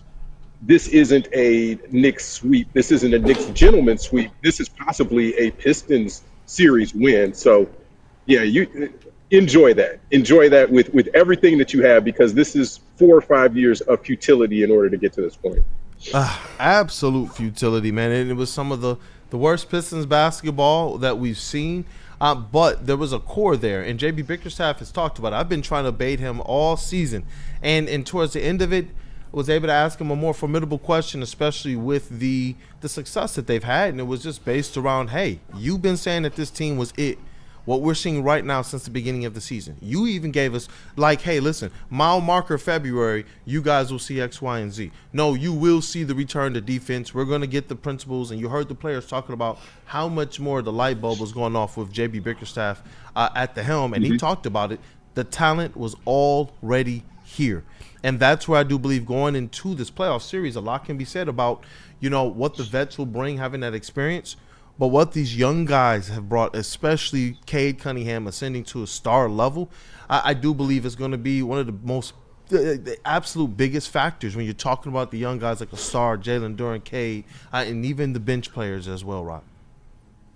No, that's absolutely it. And we talked about the chemistry. We said it all preseason that it was going to be about the chemistry and whether they could gel. And Cade had the pieces around him to become the real Cade. Cade isn't a 30-point-a-game scorer every night. And we've seen that this year when Tobias has been able to step in, when Tim Hardaway has been able to step in on some occasions, and Malik Beasley. That's the story of this season. It's not the guys that they had last year. It's not Asar. It's not Isaiah Stewart. It's not Jalen Duren, despite what KG may say. It is the other guys that they brought in. Yeah, we know the truth, right? I saw it. I saw it. I had to let him quietly. So quietly, KG, I gave you a little shout on Twitter. I appreciate that. Because for 2 seconds when Jalen Duren scored those first 6 points, I'm like, damn, KG was right. Damn. Okay, maybe he's not. No, I love that, Rod. I appreciated that for real. As much as I'm gonna give you crap about stuff, I'm gonna give you credit when it seems that you're a little bit right sometimes. Yeah, sometimes. Okay, I'll take it. Cool. Because I did have a question for you, and I know we're gonna break it down, but I just want to get your gauge of what your overall feelings are about this playoff series. What to you would be a disappointment for the Pistons, and what to you would be a success besides winning the series? Obviously, disappointment would be getting swept, and that is the only thing. If you win a game in this series, you've won more than you have in the past, whatever it is, 16 years. They haven't won a playoff game. So if you told me at the beginning of the year they would get to the playoffs and they would win a game, I would say that was a successful season, and I'm not going to change that now. The only disappointment here would be that if they got swept. That's the only one. There are any other number of variations that make this a successful season, and I think that's the only bad scenario that we're talking about.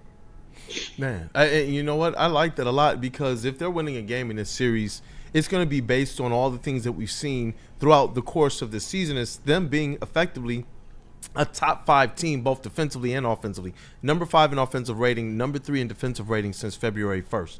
And that, to me, gives them more than a fighter's chance. You know, one of the questions I can't wait to ask JB Bickerstaff today at the media availability is just, effectively, how are you going to and how are you going to look forward to imposing your identity in this series? Because they have been a transition team, but obviously we know in the playoffs, the pace tends to slow down a little bit. But this Pistons team has been able to buck a few trends and bend a few narratives to their will. And JB Bickerstaff seems to be one of those coaches who he's just not taking what somebody else is dishing. He's going to make sure that he is the person that is kind of in control, and this team has followed suit. And they're riding high on all of this confidence. Like, you hear them talk, you see them walking, you see them playing, you see them chirping, and you realize, this team has arrived a lot faster. They're even skipping the line. They're chirping at players. I'm like, can Jalen Duren chirp at that guy? And it's like, well, 6 seed, they've been balling. Kay Cunningham mixing it up with stuff, talking to the refs in certain ways. It's like this team, in large parts, has accelerated, and I do believe that they're going to have a good opportunity to go into the playoffs and impose their will, their identity that they've forged all season in this series against the Knicks. Right, and you know what wins in the playoffs? Defense. And we talked about their improvement in defense. I mean, let's if we go back and check tape on what we said at the beginning of the year, and I think we talked about, can they be a top half of the league or top 10 defensive rating team? And we're like, maybe. And they weren't. I mean, this is everything went right for them in terms of stuff they had to do, their controllables, with going out and getting the right free agents, going out and the chemistry with that stuff, those controllable things and playing good defense, shooting well from 3, they did all of those things, and that's why they are where they are. Yep, and JBSmooovv, I sent you something via Slack. Did you get that? Yeah, I got it. Our friends at ESPN, they made their selections, and shout out to Jamal Collier as well, another one of our friends and colleagues in the media. Got to meet him a couple times when he's come here and covered some of the Detroit Pistons press conferences, Trajan Langdon, JB Bickerstaff, including the Monty Williams press conferences. So I see his pick was in here as well, and they all made their East first-round picks. And this is the one for the New York Knicks and the Detroit Pistons before we get into our Swisher break. You see, there's not a lot of people that's picking the Pistons. In fact, nobody is picking the Pistons. Of course but not. Nobody's selecting them to get swept. There are some people who believe in that they're going to at least put up some fight. I know Stephen A. Smith says that he's actually a little worried. He's worried about these Pistons. That's good. I know Udonis Haslem has just been absolutely – hey, right, he set up the Krispy Kreme. Him and Chandler Parsons, they set up Krispy Kremes all over Detroit. And they got Pistons. It's Pistons-themed donuts that they're pushing through the glaze machine. Because and he's been definitely making sure to try and get underneath Stephen A.'s skin. They believe that the Pistons have more than a chance and they're going to actually go out here and have the better player and better overall talent and team in the series, which is going to have something to do with our Swisher break as well. But just really quickly before we get in the Swisher break, we'll put it on wax again. If we need to update before the series starts, we can.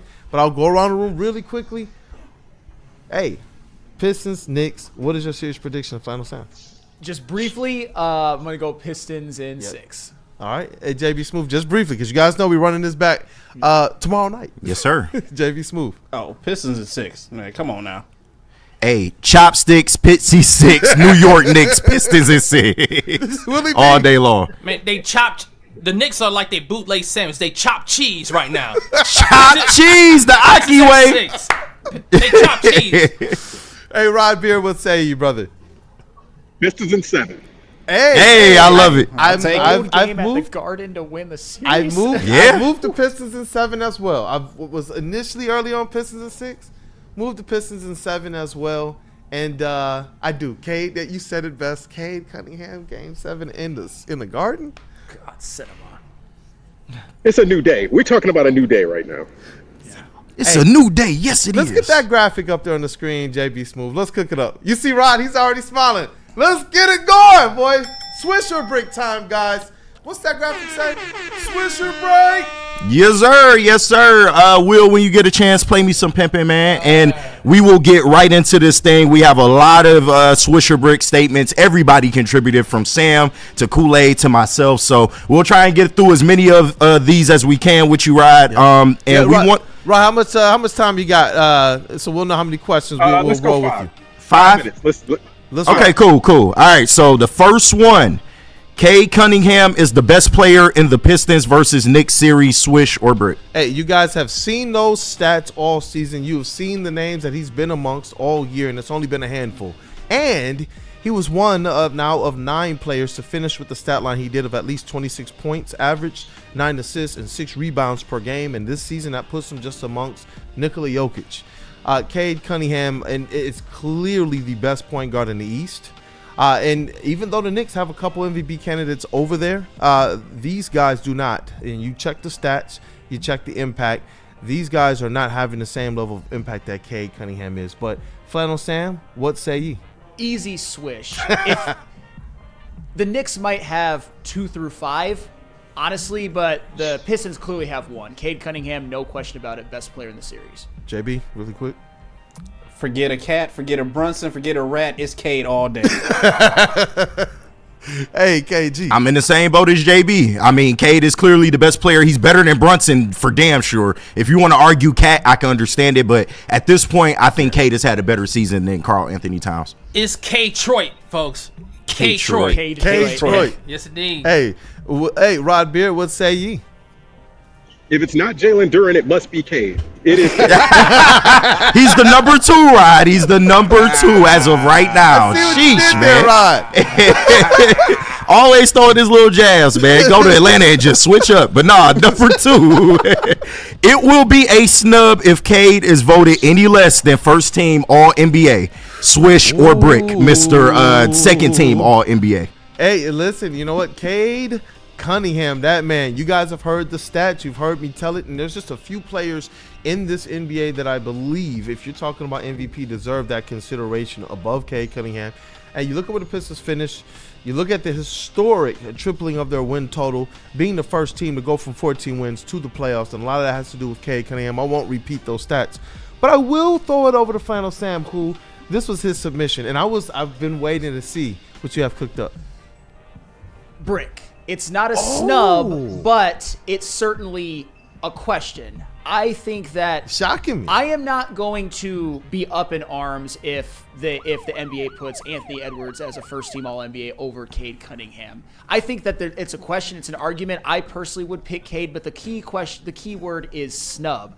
Anthony Edwards, career high in points, most threes in the NBA. I think that the Timberwolves organization, at least in terms of meeting expectations this year, kind of effed him by trading Karl Anthony Towns, because say what you want about Cat, he was big for those teams. And the fact that Ant Edwards was able to lead this team to the playoffs and not the play-in and that gauntlet of a West, withstanding, the Golden State Warriors and the Grizzlies of the world, Ant certainly is in consideration. I think Cade or Ant, it's 50-50. JBSmooovv. I kind of got to go with Flannel on this one and give this one a brick as well, too. The key word there is snub. Once again, we're getting national media love right now, but I don't think people are still fully behind Cade as well. So, as you've seen from the 10-0, them picking the Knicks over us. So, this is a brick for me. They will definitely see him in this playoff series. Yeah. All eyes will be on Madison. They better.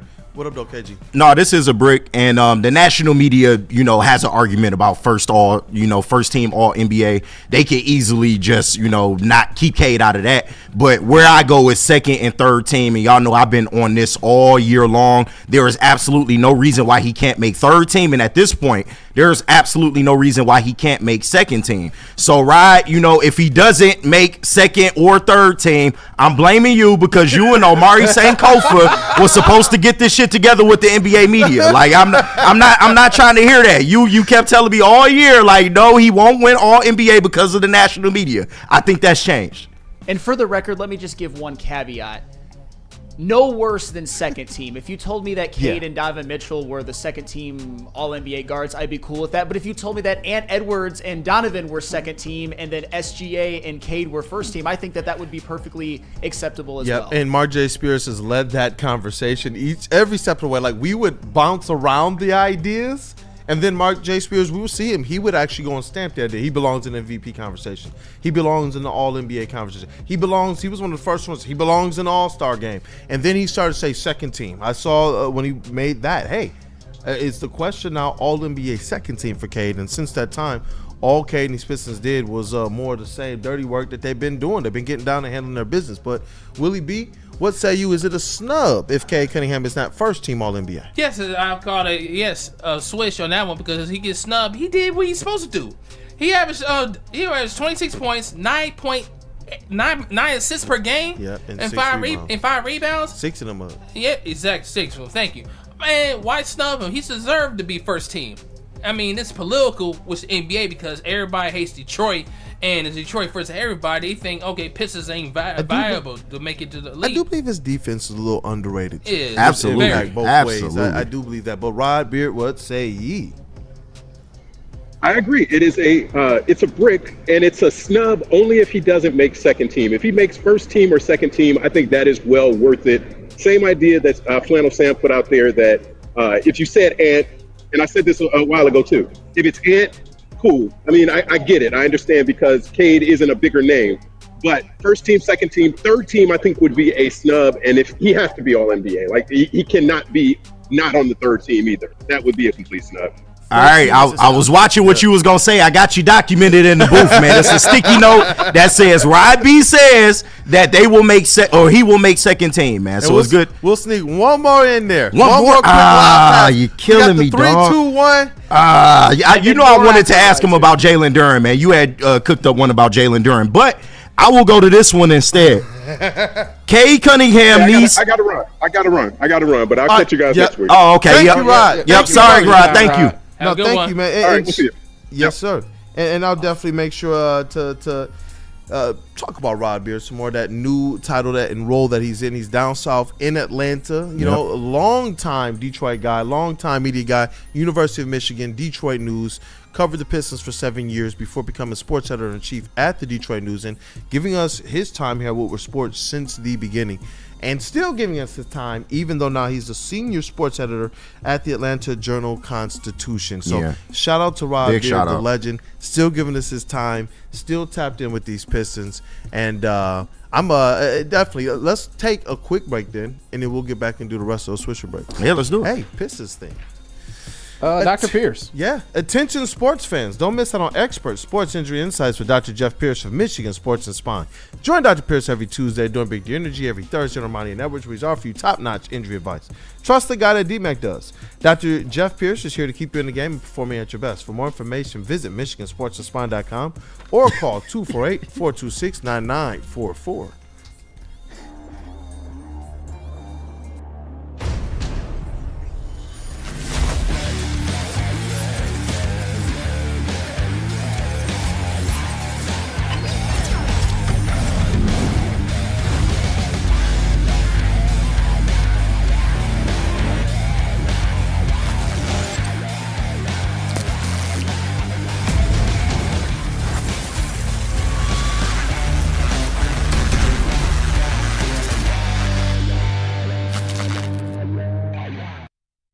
WoodwardSports.com and click on Shop. Get the latest in Detroit sports apparel and exclusive Woodward Sports gear. WoodwardSports.com can get the whole whole team outfitted. Love the Pistons, Red Wings, and Tigers? We got something for you, too. Shop online at woodwardsports.com.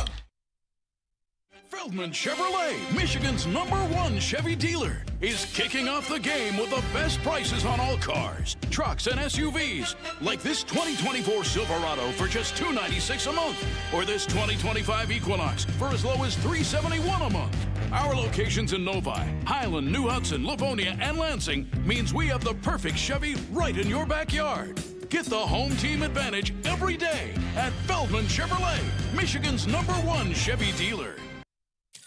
Thank you to all the fans for making Woodward Sports your #1 online destination for Detroit sports. We promise not to drop the ball.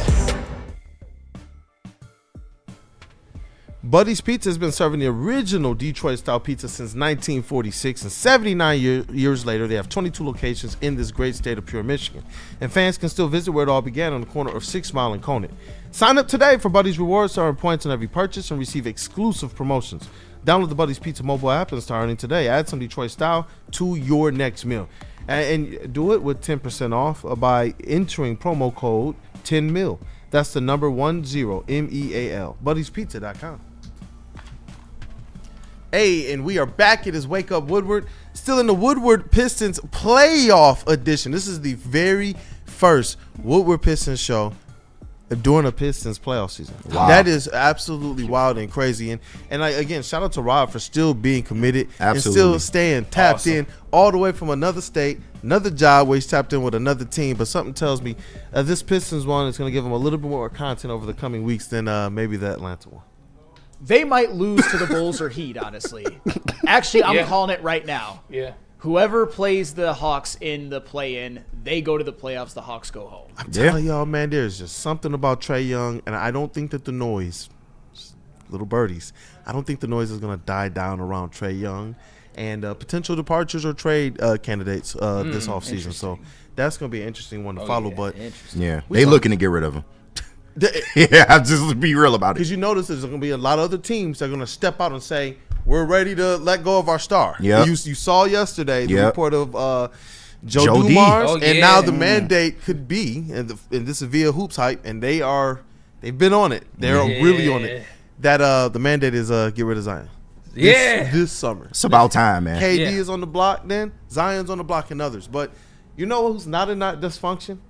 The Detroit Pistons. The Detroit Pistons. Shout and out. certainly not Swisher Break. That's right. Oh, no, you know it, bro. There. Nah, we definitely gonna continue this. Sky Dog, I was not too slow. We were having fun, and Rod just didn't have time. But I gotta throw my shots back, man. But yeah. Rod only had one segment today. That's 15 minutes. He gave us more than that. Yeah, exactly. So big shout out to Rod. He's a busy man now. He in ATL. Yeah. I saw somebody say he had a Magic City appointment. Maybe he wanted this too. That's the cool thing is that he wanted to be on. No, absolutely. He's like, man, y'all are my guys. And it was interesting when I got to talk to him when he started letting me know what was going to happen with his career, and he was just like, yo, and he said it on air as well, like this is something that he actually looks forward to. It's a part of his week, and we are his bros, and a connection to home, away from home, still covering the sports that he still knows and loves. So no, absolutely. I absolutely love it. I'm grateful for his time, grateful for the WUW Crew and the camaraderie we have, because that was one thing that he made sure to tell me is not just the brotherhood he and I developed, but the fact that he developed brotherhoods with all of you guys. Absolutely. And that to me is impactful. When I see him go out and he's shouting you out on his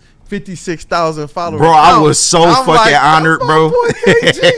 I was so honored. And he kind of admitted I was right. But, it's hard to get that out of Rod, man. Pause. But, Pause 10 times. No, big pause, man. But hopping back into Swisher Break, because this is just too damn good. We had to continue it. The New York Knicks are the more talented team in the series versus the Pistons. Swish or Brick? This is one that I've continued to hear. It's something that I have, even as I continue to look at the teams, have continued to say, but sometimes I'm conflicted because I love the way the Pistons team has played, even in the absence of Cade Cunningham. But you look up and down the roster of the New York Knicks, and they have a formidable mix, including 2 MVP candidates and players that traditionally can give the Pistons fits in guys like OG Anunoby. But what say ye, Final Sam? Swish, but barely. I may have It's weird because the Pistons have the best player. Then the Knicks probably have, at worst, the 2nd through 4th. And then you got to look at guys like, is Malik Beasley better than Josh Hart? Et cetera, et cetera. You got to go through all of those. Depending on what you're asking for, but yeah. Absolutely. But I think just with the playoffs, rotations shorten, the Knicks having the more talented starting lineup could give the Pistons some problems, and leads me to declare that, not saying the Knicks will win, but they have the more talented roster. What say JBSmooovv? I'm torn between this one because honestly, looking at their roster, as you said, it is very talented and they are stacked. But if you're asking me, I have more faith in the Pistons roster as it is. So I think this is a brick for me. Nah, the Knicks are definitely more top heavy. We have the best player in this series, but they have the next 3 in Brunson, Cat, and Mikal Bridges. But I don't think it's as far off as most people think it is. I personally think the Pistons have a better bench unit than the Knicks, and that's going to play a big part in this playoff series because outside of OG Anunoby and Josh Hart, I just feel like we have way more offensive firepower and better ball handling coming off the bench than they have, although McBride ain't nothing to sneeze at either. But I would have to go Swish with this just because, like I said, they're top heavy. They're more top heavy than we are. Yeah, hey, Willie B. I'm going to edge off with a Switch because here's what New York Knicks had. Because Joshua, the OG Anunoby, plus they got Cameron, a bench. What's one thing concerned about it? Bitch? A bitch. They got a bitch? Not a bitch. Not a bitch. A bitch. It still sounds the same way. It sounds it's still not a this. Not a bitch. I'm not hearing the difference. But he got Cameron Payne. He got another Precious Achua. Yeah. And they bitched a little slightly. They got all those players. They that got give the OS Pistons PJ Tucker. Yeah, they saw They still they top heavy like you said because they got a good front court off the bench. That's just a little minus what Detroit got, but Detroit kind of edged it off because we got to bench ourselves. But do they got that Detroit thump though? No. Top heavy New York. No. I mean, I understand it's New York, but this is Detroit. We get a little more edgier. You know what I mean? That grit. Well, that's where it's an interesting conversation because if you were to just ask me, and I kind of alluded to this in the segment with Rod, the best player in the series is Cade. I think 2 through 5 are on the Knicks, but then 6 through 12, all of them except Josh Hart are on the Pistons. Yeah. It's a funny... It's going to be a great series. It's going to be a great series. It's going to be one. Let me see here because I want to see what the chat is saying as well as it relates to this because it's going to be an interesting one here. And I see Grim says a brick, and if you guys have any more context, definitely throw that in the chat. But Jordan from MI says Brunson is a top 5 overrated player. I'm taking maybe 5 point guards over Brunson. Brunson is tough. I'll say this, He's though. 5'11". Taking 5 point guards over Brunson, I don't think that makes him overrated. No. I mean, he's not Cade, but he's really good. Yeah, and he makes his money in the playoffs. I wouldn't say he's overrated by any stretch. He's arguably the best player on that team. And they have Karl Anthony Towns, but he's arguably the best player. First option offensively. Mint May says Pistons are more cohesive, and I can dig that. Their offense, especially when you see even how they perform without a Cade Cunningham, is when you really understand their system at play is in work. Because there's times when Cade, Schroeder, and no point guard is on the court, or Sasser.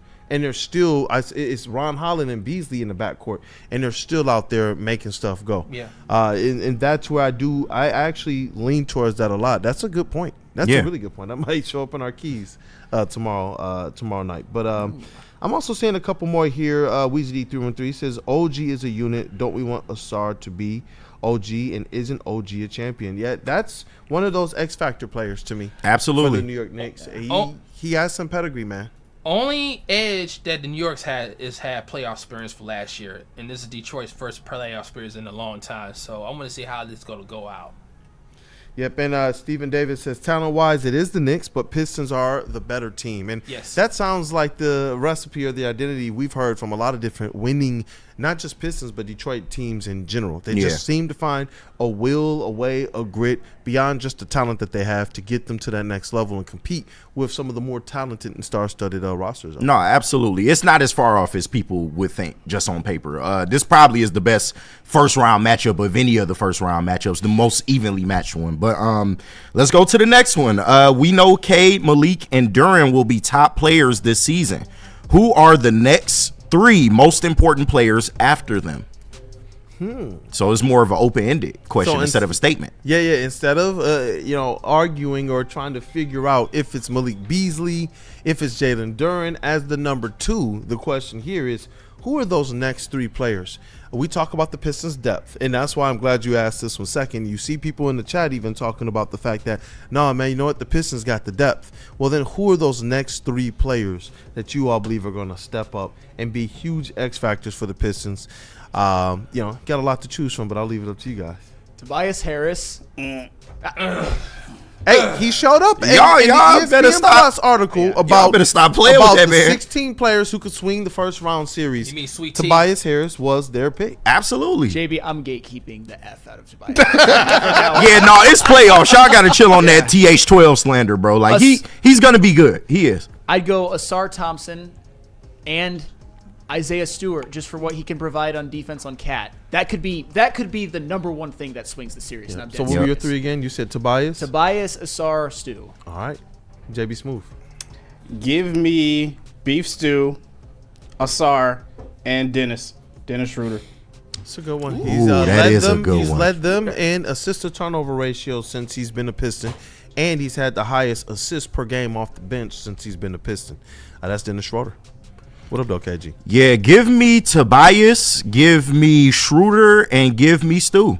And once again, I said this yesterday, I need Beef Stew to have that stat line he had a couple games ago. 0 points, 0 assists, 1 rebound, but your main highlight is harassing the fuck out of Karl Anthony Towns. That's all I care about. Gangsta ass stat line. That's what I need you to go do. But Schroeder is going to be big in the half court in the series. They needed a distributor off the bench that can, run that half court set, be able to play defense and hit shots. He's going to be big. And we all know Asar Thompson, more on him later, but we all know Asar Thompson's defense is absolutely key in this series. I got Dennis Schroeder, and I got Asar Thompson, and I got B. Stu bitching Karl Anthony Towns through the whole series. If you do benching that, him? Bitching him. You and this B word, bro. God damn. There's women in the room, bro. Come on. I don't give a fuck. I'm sorry. Sorry. Yeah, man, they're going to punk slap him. Punking Karl Anthony Towns, since you want to change it up. Punking him, so that's what I got for the 3. So in that case, Isaiah Stewart had to do his thing defensively against Karl Anthony Towns. Willie, I still think you're undervaluing Cat just a little bit. But a little bit. Willie, I see him fold in the playoffs. You don't know what's gonna happen when you get that punk slap, though. I love Willie V. Oh shit! And look, I got my players. I was gonna go a little bit different, and I do believe this thing is gonna rest heavy on what Isaiah Stewart and Asar Thompson bring to the table. But one player I've been thinking about a lot who had a great start to the season and helped to bolster this team when their offensive cohesion wasn't the best. And throughout the season, he's shown up really big. And when he got back from injury, he still showed up pretty big for this team. Can be streaky at times. But when he's going, he's going. And I do think that that's going to be Tim Hardaway. Yeah. I believe he has an opportunity to go out there and hit that connection he has with Cade Cunningham, the way he supports him, the way he just swings the rock, the way he'll go in there, step up and set up and take the charge. I laughed. I'll be honest with you, and I feel bad. I kind of chuckled when he was like, at the media day, y'all know I'll take charges. And it was just like, you're going to hit the threes? Are you going to be this? Are you going to be that? And then you go out there and you see him early in the season while they're still trying to figure things out, literally leading the team in charges taken. And so I do. I believe that you're going to see something really good out of Tim Hardaway in this series. He's going to step up and be one of those guys out of nowhere. You're like, yo, he's averaging 17 a game in this series, hitting a 3 at one of those kind of heater clips that we can see him get off to. I think we're going to see Tim Hardaway on the heater in this playoffs. 17 points per game, maybe plus 40%. I would love that. They win the series. Yeah. If that happens. I think we see him just kind of go off, man. I really do. But what we got next? Next is the Jalen Duren question that I really wanted to ask Rod, but this was a good one by you, Kool-Aid. Jalen Duren will take a star-type leap this postseason. Swish or brick? Jalen Duren has been a very, very popular topic of conversation here at Sure has. Pistons. Is he the 2? Is he the 3? Do you even classify him as such because he's a big man? But Jalen Duren's impact is something that cannot be you know what, undervalued here, especially with the leaps he's taking on the defensive side and trying to become a better two-way player and much more reliable on the offensive side this year. You know, the number one lob connection in the NBA is Cade Cunningham and Jalen Duren. And when you talk about the playoffs, when you talk about the skill set he has, you're going to have even more opportunities for that type of half-court play. And this is where I do believe you see Jalen Duren take a big leap forward. Both sides of the court in this series against the Knicks, and all eyes will be on him. We know this. It's 2 parts with Star. It's 3 parts. You have to show up, you have to win, and you got to have the eyes on you. And right now, they have the eyes on him. They've done the first 2, and he has to continue to perform.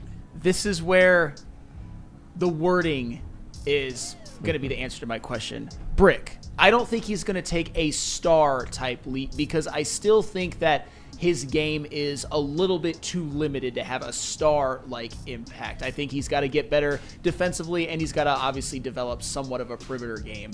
But can he be incredibly impactful in this series? Can he help limit Karl-Anthony Towns? Can he catch lobs? Can he get rebounds? Absolutely he can. I think that Jalen Duren will just be that really good center that contributes to a winning Pistons series. Maybe gives you, I think Wheezy D13 in the chat, 16 and 10.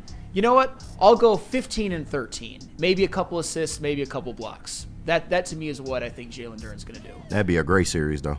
Yes. That would be. And you know, he has an opportunity to even push that a little bit higher when you're talking about putbacks, when you're talking about the lob connections, when you're talking about the interior passing that they can get into. We've seen Asar Thompson feed him for some easy buckets as well in the half court. That's where I do believe he has a chance to get more. If this becomes a half court series, if the pace slows, Jalen Duren's stats could look pretty gaudy. Well, if it's like 20 and 12, then you could say he took a star leap. At least you could argue it. But I like where your stat line is at right now. The 15 and 13 would be really that'd be great amazing. first To me, that is a star leap. If you ask ask me, great. In the playoffs, You're talking about star though. Yeah, but in the playoffs though, if the defense was on another level, like if he took a step and his stocks are like 4.5, yeah, I could start to go that. Because we all know offensively he's a little limited. But if he can go out there and put up 15 and still crash the boards for 13 and give you the stocks, that's to me a star type performance. But we'll get into it. I want to get JB's opinion. What up, JB? I gotta go with Flannel on this one and give it a brick as well too. I don't think he'll take a star type leap because he definitely will get tested during these whole entire playoff series, but I can see him growing and learning a lot more at each series that they go in and each game that they go in. So it's still a brick for me, but I can still see the potential that Duren will have soon enough. Nah, this is going to be a switch for me, and I'll take it a step further. He has to have a star level performance, and once again, this is why he is the number 2. He's still all chips in. No, but this is why he is the number 2, because you're relying on him for a multitude of things in this playoff series. Who are you relying on for rebounds in this series? It would be Jalen Duren. Who are you relying on being the main pick and roll partner for Cade Cunningham? It is Jalen Duren in this series. Who are you relying on for most of the low post defense in this series? It is Jalen Duren. And you can argue Isaiah Stewart, but he's not going to get the minutes that Jalen Duren's going to get, especially against Cat in the paint. So he's going to have to go out there and not only be great defensively, but he's going to have to provide a level of a threat, you know, in the pick and roll game, being able to, you know, get putback dunks, like you said, second chance points, just being aggressive and being a force down there. And defensively, he has to step up. I mean, they're out of foul trouble trying to defend. Exactly. And it's same case for Beef Stew too. You have to stay on the court regardless of what happens. Even if you're not playing your best game, you're more valuable to this team on the floor than on the bench. And that's something that both of those guys have to worry about. But just overall, all the things that you need out of one singular player, I would say he's the second most important player in this series, bro. If he goes out there and lays a dud, the Pistons don't win, and they might even get swept. So I think it's Swish. What up, though? I get a Swish. I definitely give him a Swish because he definitely gonna show out. If he don't have to have a polished post game or a perimeter shot. He gotta do what he does best: getting the lobs, get more rebounds. And if he average 20 and 20 and step up in blocks and shut down the Karl-Anthony Towns or the front court, he gonna show that. It shows that how Jalen Duren evolves. You calling for 20 and 20, Will? I call it 20 and 20. Yeah, we not At asking least for 20 one and 20. time, or you talking about the whole series? one time. I mean, averaging 20 and 13 in the I can see series. him I can see him go off for one game. One game. I thought you were average. I thought not averaging. I'm not averaging, but averaging a good basic 18 and 15 in series and 2 blocks. That was still the deal of Jalen Duren evolve as a top tier player. Let me tell you, if he go 20 or 20 in this playoff series, I'm crashing the fuck out. I'm coming here on all bullshit. I promise you. This is funny, man. Will Duren or Jalen Chamberlain. Right. Will Duren. Weezy D313 says, calling Cat soft is old and tired. Mr. My City, though. It shows, Shout out though. to the $2 It super shows, chat says, Cat's a Bish. bish. Pistons in Sid. Yeah, bish. In my Kendrick voice. Dog. You looking like it easy. Come up, yeah, bish. There's no middle. There's literally no. either he's soft or he's going to do work against the Pistons. I haven't really seen much of a middle. And, hey, I'm not going to be in the middle. Soft Cat, man. To me, it's all about that fourth quarter, though. And we kind of saw it in the game that they came here in the last game of the season for them.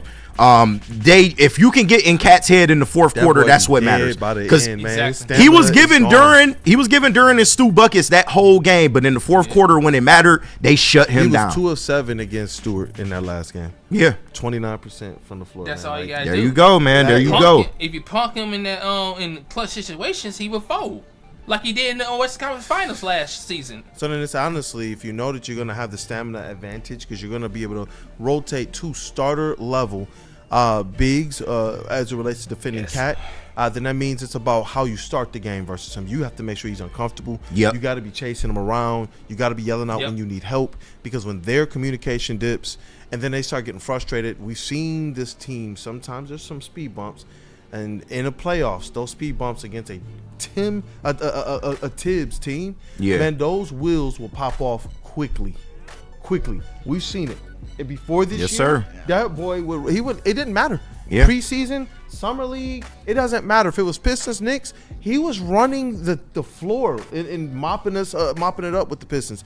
Now those tables have turned, but the playoffs, still a different level of intensity, and I'm glad that we do got those 4 vets on this squad who have that experience. No, absolutely. And like Sean Belegian said yesterday, shout out to him, all the pressure is on the Knicks here. Like, the Pistons are playing with house money. No, you don't want to see them get swept, but overall, don't let the Pistons win that first game in MSG.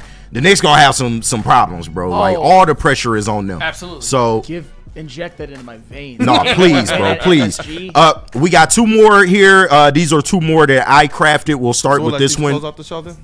Yeah. Why not? Yeah. We'll start with this one first, though, because the last one I feel is gonna be a little. Then let's say what up, though, to our friends at Feldman Mailbag of Novi, Absolutely. and they will definitely, because they close out our show every single day. So as they should, because I am a driving man because of them. Feldman Chevrolet of Novi, Detroit's #1 Chevrolet dealer and the Chevrolet dealer of the year for 6 consecutive years. They got deals of the month. You can get a 2025 Chevy Silverado 1500 Crew for just $199 a month. You can also get a 2025 Chevy Equinox for only $249 a month. Come see George Hawes and his team at Feldman Chevrolet of Novi. Hey, let's finish this out. All right.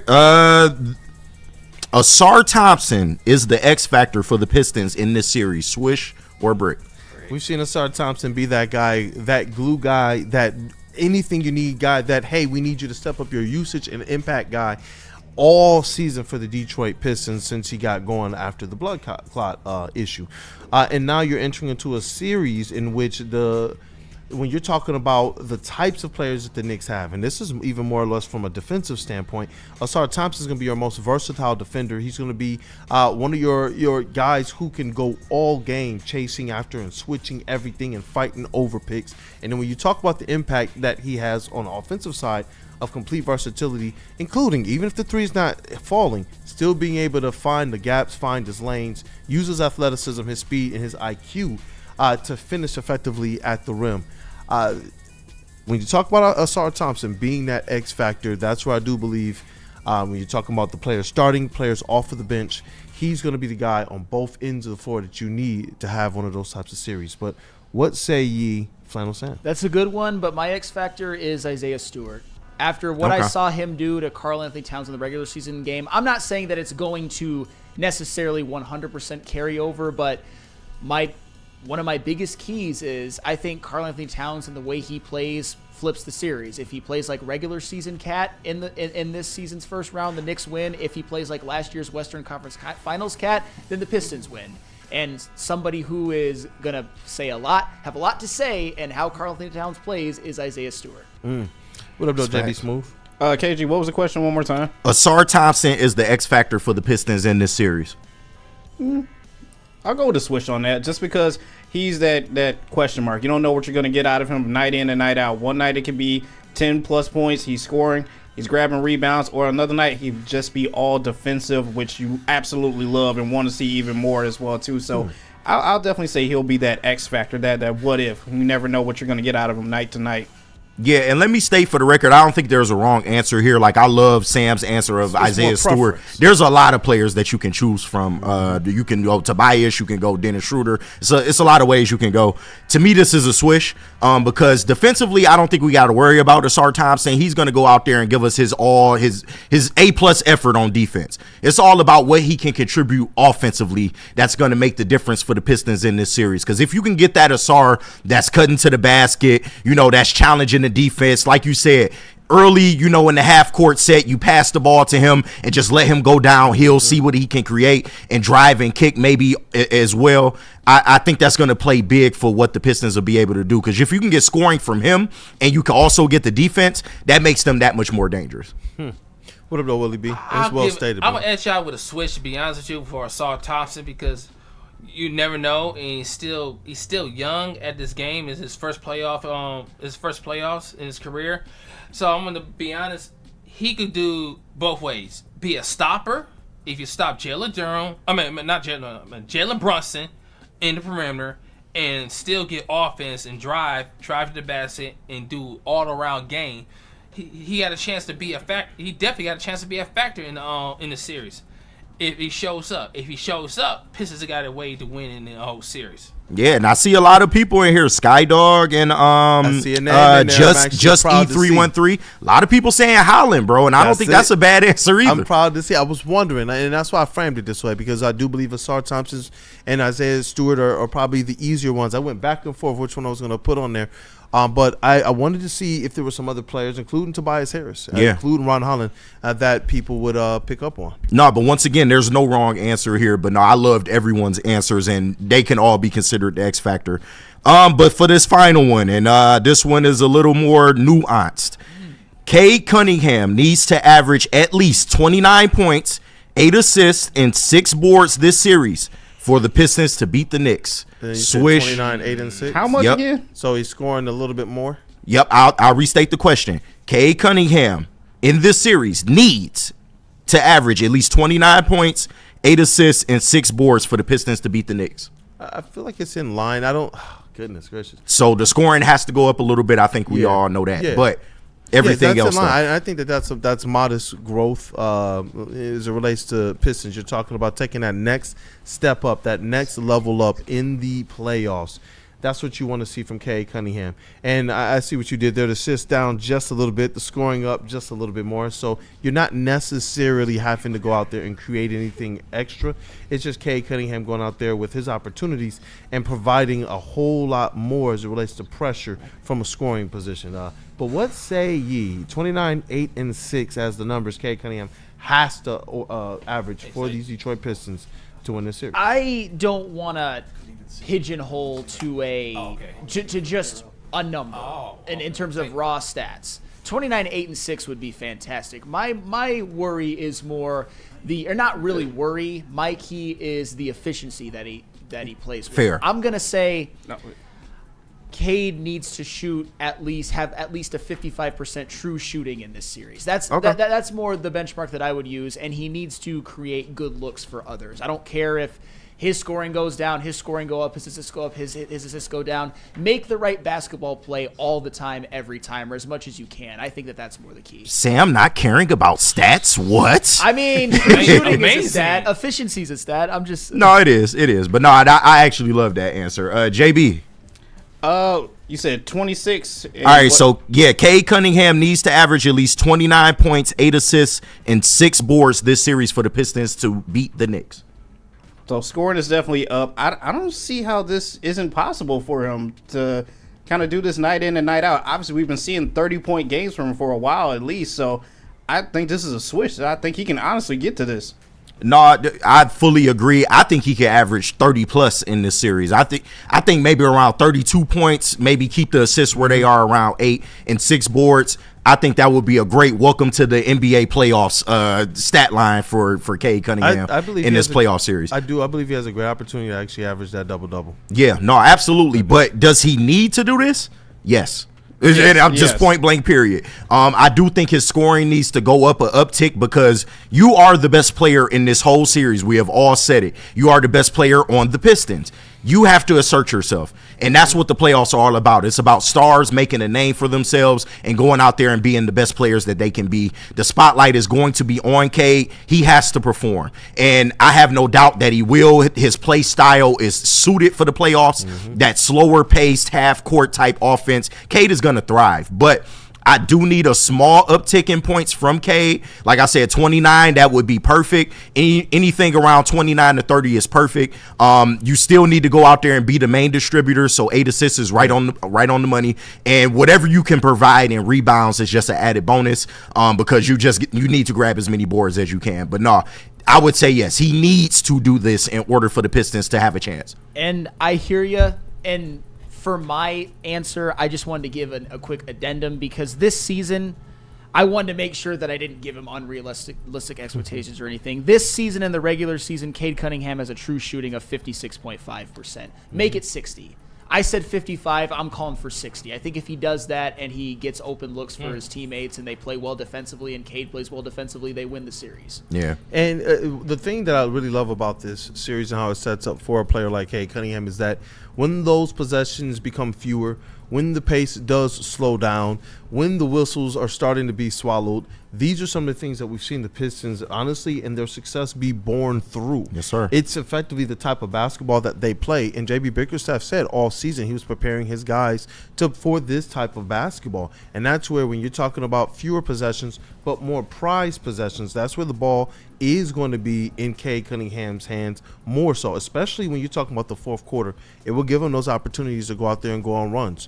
It harkens back to, we've seen him go on these and have these types of games in the past, dating back to his rookie year, including the one going toe-to-toe with Kevin Durant, which prompted KD to make his first public statements that, Cade is like that, and he's one of those guys. That's where I do believe these playoffs set up, especially with the way the pace goes and the possession, the total possessions, and how you have to effectively prize each and every one of those possessions. That's where I do believe Cade is going to have the chance to push that envelope a little bit more. But he is going to have that efficiency.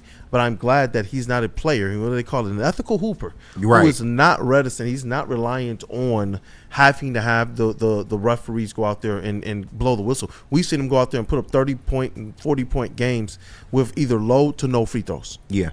Like, that's crazy to me. And that's where I do believe, and you said it best, his game is tailored for these playoffs. But Willie B, did you give your answer? No, I didn't. I give a switch because Cade is playoffs time. I mean, playoff Cade had to arrive, so he had to go to take this enough notch since the season. Okay, that's fine. Playoff Cade got to go take over.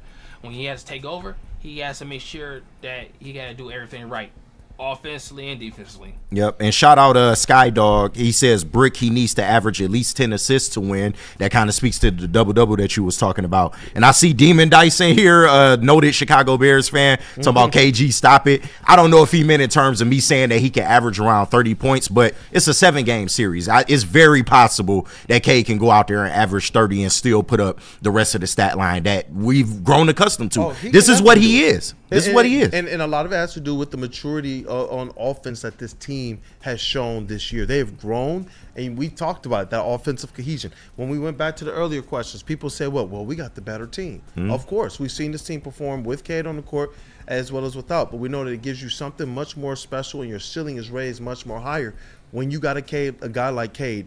When he goes, because we talk about certain players when they get hot. When Cade gets hot, he can drop 40 on your team like that. Yes, sir. He can take over a complete fourth quarter in the last 5 minutes of the game. That's what you need in the playoffs. And where has he done this more so than not in his NBA career? Madison Square. You damn right. Madison Square. It's We got a whole lot more. I get it. We got to break this thing down. But I'm telling you guys, tap in with us, 7:30 p.m. Thursday night. Obviously, we're going to talk about it tomorrow morning a little bit too, probably. But we do got the playoff preview show, and I can't wait to get into some of the questions that we have dialed up for that. Oh, that'll be a lot of fun. And Dante151, thank you for the super chat. Also, when he puts us in all caps, I'm not going to yell it if I tried it would sound goofy. But also, when the Pistons get fouled, make the damn free throws. Yes. If you make them, you will win the series against the Knicks. Facts. That's part of it. That's Facts. absolutely part of it. Can't be having those. Got to be in the 80s, I think. This is where I'm kind of this is where I'm kind of happy that the refs have swallowed the whistle for the Pistons a majority of the season, because in the playoffs, like you said, you're not going to get a lot of calls. Like, it's going to be a lot of let them play type of aspects, and they're already used to not getting those calls. Yeah. So they know how to play through stuff like that. They won't get frustrated. So in that aspect, absolutely. Like, I'm so glad that this team seems to be geared for a playoff run such as this. Because in the MSG, you're not going to get a lot of calls. Like, let's be real here. Like, the Knicks are going to get a majority of those calls. So you have to make the free throws, as he said. Let them play. Hey, let's rock, man. I think that's a show. We'll break it down. And I hope you guys stay tapped in with Woodward Sports all day long. It's a great time for Detroit sports right now. Let's get that chest pass going. Oh. Hey, that's a lot, man. It's been Wake Up Woodward and Chat family. You guys have been on one. We appreciate the conversation, the agreements, the disagreements, getting Sam riled up. Of course. Change, man. Easy thing to do. I knew we'd be able to kumbaya and have some better conversation, or at least some more peaceful conversation for Flannel during the Pistons segment.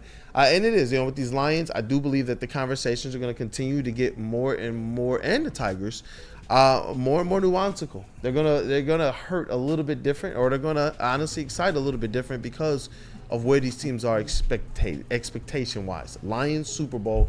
Tigers, hey, you need to improve upon last year, and you want to see your dogs get it right. I do believe Riley Greene, like you said, is going to bust out this slump soon. Today, make my life a little easier, Riley Greene. Today, if you don't do it for yourself, do it for me. Yeah, do we got merch winners in the chat? I see another super chat in there by Mr. My City, but I'll let JB handle where that. we at with the so we're still around like $10 off from merch, but shout out to Mr. My City for throwing in $5 as well too. That. He said 9 points a quarter is 36 on average. 3 assists a quarter is 12 on average. 2.5 rebounds a quarter is 10 on average. It can be done. That's a triple-double average. Pistons in 6. The math is math. That's exactly. I'm like, hey, shout out to our beautiful WUW Crew chat family members, man. They're the most intelligent chat in all of the games. Don't you love how Mr. My City is saying, like, just 9 points in a quarter. Like, 9 points in a quarter isn't really effing hard. Right. I'll tell you what. So if anybody can do it, it's Cade. Mr. My City is basically saying Cade Cunningham is going to have the greatest playoff debut ever. I'm Maybe. here for it. Yep. I'm here for and it. He says it best. Cade needs to be a superstar and the best player in this series, man. Hey, more talk on the way, but let's get this thing broken down. Shout out to our brother Matthew Broder. That dude Justin. Hey, Dante. Chase is in the building. Dante came through with the last 10. Oh, so we got a... I think we do. Yeah, ask JB.